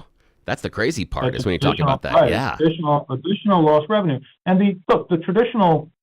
one of the traditional Republican arguments on this is it's the starve the beast mentality. So they believe that there's a spending problem, not a revenue problem. And look, the spending is historically high by standards, and is going to grow historically high because of those entitlements. But their argument is that if you reduce taxes, reduce revenue, it'll force the federal government to constrain the spending and bring it down closer to those tax rates. History has not proved that. Oh, yeah. Yeah. What we've seen, Michael Murphy, a Committee for Responsible Federal Budget, is that the people in Washington are absolutely fiscally responsible. They always deliver a balanced budget. They never deficit spend. Absolutely. We can totally trust. I'm being facetious. Of course, we can't trust them to actually be concerned about this. And I think in part because they're only there for a short amount of time. It's unlike you, Mr. Murphy, or Jeff's family, my family, our listeners' families, where it is a long-term problem. If we are running a deficit on our family, we are going to look at what happens not only 12 months down the road, but 10 years down the road and 20 years down the road. But if you had someone come in and was just dad for a short term, 4 months, 6 months, a year and a half, that temporary dad, that temporary representative, that temporary senator may not be as concerned about your family running the deficit because by the time it becomes constraining spending and changing your lifestyle, they're no longer around. New dad's gone. You're dealing with a different dad. So I think sometimes these terms that they have in Washington is a disincentive to actually solve the problem, because whatever they do today, that's a problem in the future for somebody else. Let them solve it. No doubt about it. But let me give you a little bit of, I don't know if this is hope, but it's something we've been thinking about. Oh, we need hope. Recently. So I mentioned Social Security, and your example, Social Security is a good example to your point, right? Because that insolvency date that I talked about before, it's not happening until, it could move a little bit, but it's, early 2030s, and that's where it's been projected for years by the Social Security trustees that it's been coming, but that's outside of electoral terms, right? However, starting about next year, we're going to have Senate elections. The people that are elected to the Senate next year for 6-year terms, that starts to be potentially very likely to be in the window of when Social Security is going to be insolvent. So those senators that get elected next year for new 6-year terms are going to be in that window. The next presidential election that's going to happen, believe it or not, before we know it, it'll come. That's going to be within the window. So they're not going to be able to punt and avoid some of these big choices over Social Security anymore. And people need to be aware of that. People need to be aware that insolvency date is coming and start to press people about what they're going to do it. Otherwise, you're right. The short-term political electoral incentives push in the other direction. But that Social Security one's coming quicker than people think. And it's a real deadline that people can understand. Whereas the debt is a little bit more abstract. It's kind of hard, like I said earlier, to see how it impacts people's lives. And if you deal with Social Security, you can get that right. It doesn't solve your whole fiscal problem, but it helps a lot. And so that's a little bit of hope. That deadline's actually coming, and the electoral incentives might start to match up based on when some of the elections are coming up. We're talking with Mike Murphy, Committee for a Responsible Federal Budget. What do changes to Social Security look like? What would impact people? People that have studied and looked at this for years, there's been numerous different plans that have been put out for different groups like us and others across, and they tend to have very similar things. What they tend to have is, number one, they do look at the revenue side of it. Most people are probably aware, but if not, that Social Security, when you're paying your payroll taxes in from paychecks throughout the year, once you reach a certain income level, it's right now around $180,000. Once you reach that level, you stop paying payroll taxes above that. So there's no more revenue coming in over that. Now, you don't get benefits above it either. It's intentionally designed that way because we don't need to be, people that are making $1 million are getting Social Security up to $1 million. But there are many have put forward, and other polling and evidence suggests that even Republicans as well realize that there's probably some room to adjust that cap at the high end, bring in some more revenue. So that's number one as part of this. There's other ideas, but that's on the revenue side. That's very likely. There are other ideas out there about the very sensitive topic of the eligibility age, but there have been numerous proposals to raise the eligibility age prospectively far in the future by a month over time. It's not impacting current beneficiaries. That helps on the benefit side too, and adjusts for life expectancy changing and all those kind of things. And then when you look at other benefit changes, there's ways to progressively alter the benefit formula so that people at the higher end of the income spectrum would be progressively getting less scheduled benefits in the future than they otherwise would get, and less impacts to those at the bottom end of the income spectrum. But even those that might slow their benefits for the wealthier, it's not a quote-unquote cut, because the benefits are actually scheduled to grow faster than inflation over time. It's just less than they otherwise would get. So you slow the growth of benefits and progressively index things for folks, retirement age, deal with some on the revenue side, like I said. These are the things that have been in reform plans for a year and would go a long way to saving Social Security forever. We're talking with Mike Murphy, Committee for a Responsible Federal Budget. I want to check in with you, Mike, as we get closer to this debt ceiling.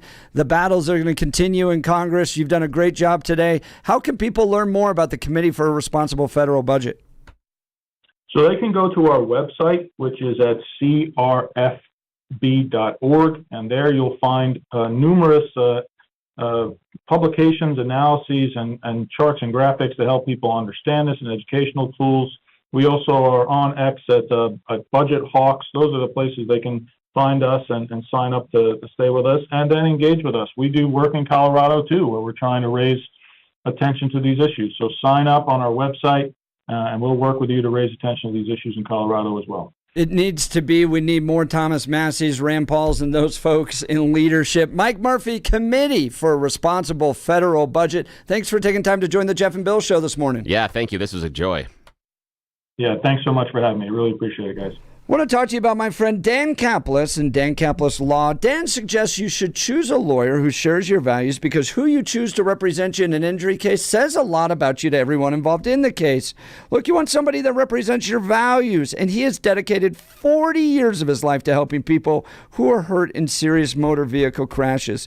Dan is believed, and listen to this, to be the only lawyer in Colorado history to win 5 straight multi-million-dollar verdicts in Colorado crash cases. Dan is also believed to have won the largest truck crash verdict in Colorado history. Dan Caplis Law is so trusted, he's the official law firm partner of the Denver Nuggets and the Colorado Avalanche. Dan Caplis Law, a serious firm for serious cases. Dan accepts righteous injury cases on a percentage fee basis so that he can represent good people from all walks of life without regard to ability to pay. So if you need Dan's help, give him a call. Here's his phone number, 303-770-5551. That's 303-770-5551, or hit dancaplisLaw.com. That's Dan, CAPLISLaw.com. We'll continue with the Jeff and Bill Show. This is Denver's Talk Leader, News Talk 710 KNUS.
Welcome back to the Jeff and Bill Show.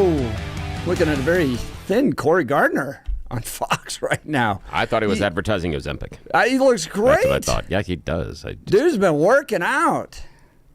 I had lunch with a college buddy of mine who has been working out too. You ever had somebody walk into your life, you haven't seen them for 10 years, and they look just great? Yeah. And it's just awesome. Yeah. You're like, dude, you've been lifting, you've been working, you look great out there. So, man. Oddly. Tip of the hat to Corey Gardner. Oddly, no one says that to me, but I deserve that. I have not been working to improve Life myself. choices. Yes, Life choices. It is. By It the is way, all about choices. Did you and I get own the them. snake? Speaking of choices? No, not yet. I'm thinking about it. I did go and I got a new enclosure. I've got to put. I've got to put Gem. You got the space for it now. Yeah, I've got to put Gem into it, but she's shedding right now, and I'm not certain I want to move her before she sheds.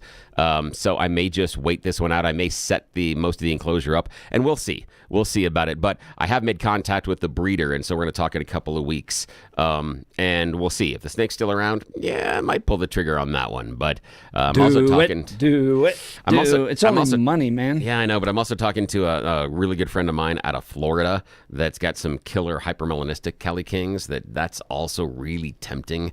So I've got to figure out where I want to spend the money. In fact, one of my corn snakes, the snowmorph, the one that's all white, was out yesterday, and I'm watching him. His name's Ghost, and I'm looking at that, thinking about the idea of the black and white Cali King, going, yeah, maybe.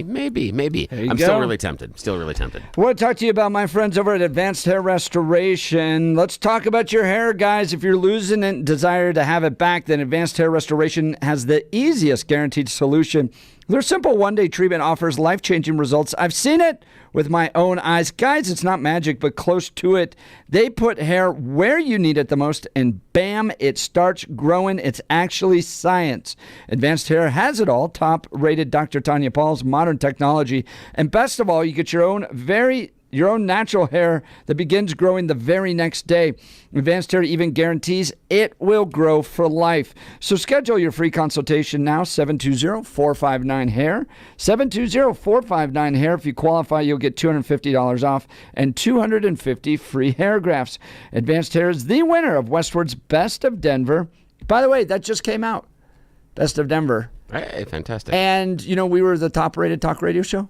Really? Last year on Best Last year we were. Yeah, I know. And they didn't even have the category this year. What? I didn't. That's what I was waiting for. I know. I wanted to see if we. So does that mean we just get to continue with our reign? Well, yeah. They didn't name somebody else. Here's the idea: is until they take the championship belt, you have the championship belt. Yes! So until they take it from us, we are still the champions. Yes. That's now, maybe exactly I couldn't find it, but I was searching around for it. Oh, I couldn't find it. I Westward loves Advanced Hair Restoration because they have changed the lives of tens of thousands of people. So don't wait. Check out the before and afters online for yourself. 720-459-HAIR.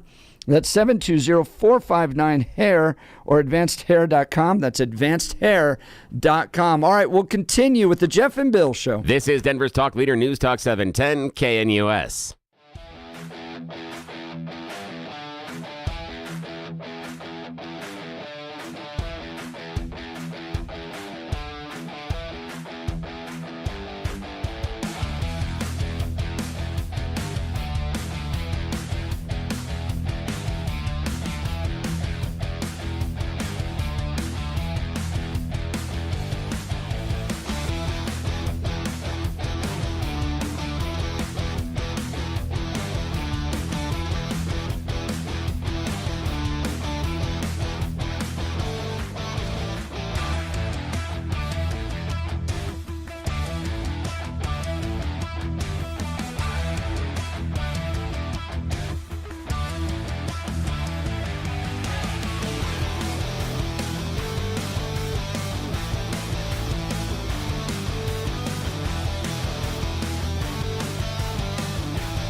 Welcome back to the Jeff and Bill Show. I think we maintain our reign as the top talk radio show in Denver because they didn't name a new one. Westward didn't. They didn't even cover talk radio. We're going to ask Patricia to come on the show and maybe talk to us about it.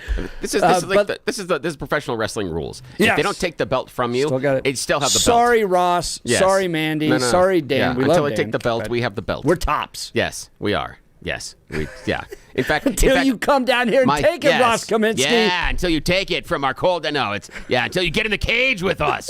Until you go. In order to do it, you got to climb to the top of the cage. Mandy and Bill in the cage. Yeah. Here's the thing. You know what I think it is actually, just between you and me, Jeff, is I think that they knew there was really no competition. That it would be unfair to everybody else in town if they actually would have to have some sort of contest because they know the runaway winner. I mean, how do you possibly take the belt away from the champs? That's exactly right. And if they thought there was some sort of contest, there would have been a contest. But no they contest. had a readers poll that picked Cozy as top music, which just affirms in my mind we're made up of a bunch of Boulder, Boomer, progressive hippies. Cozy. Now, see, if it was Boomer, it would have been KBCO. Boomers in Boulder. Would have been at KBCO. The thing is, it's that. Oh. And again, I have friends that are over on Cozy. Jenny D does the morning show. Really good friend of mine.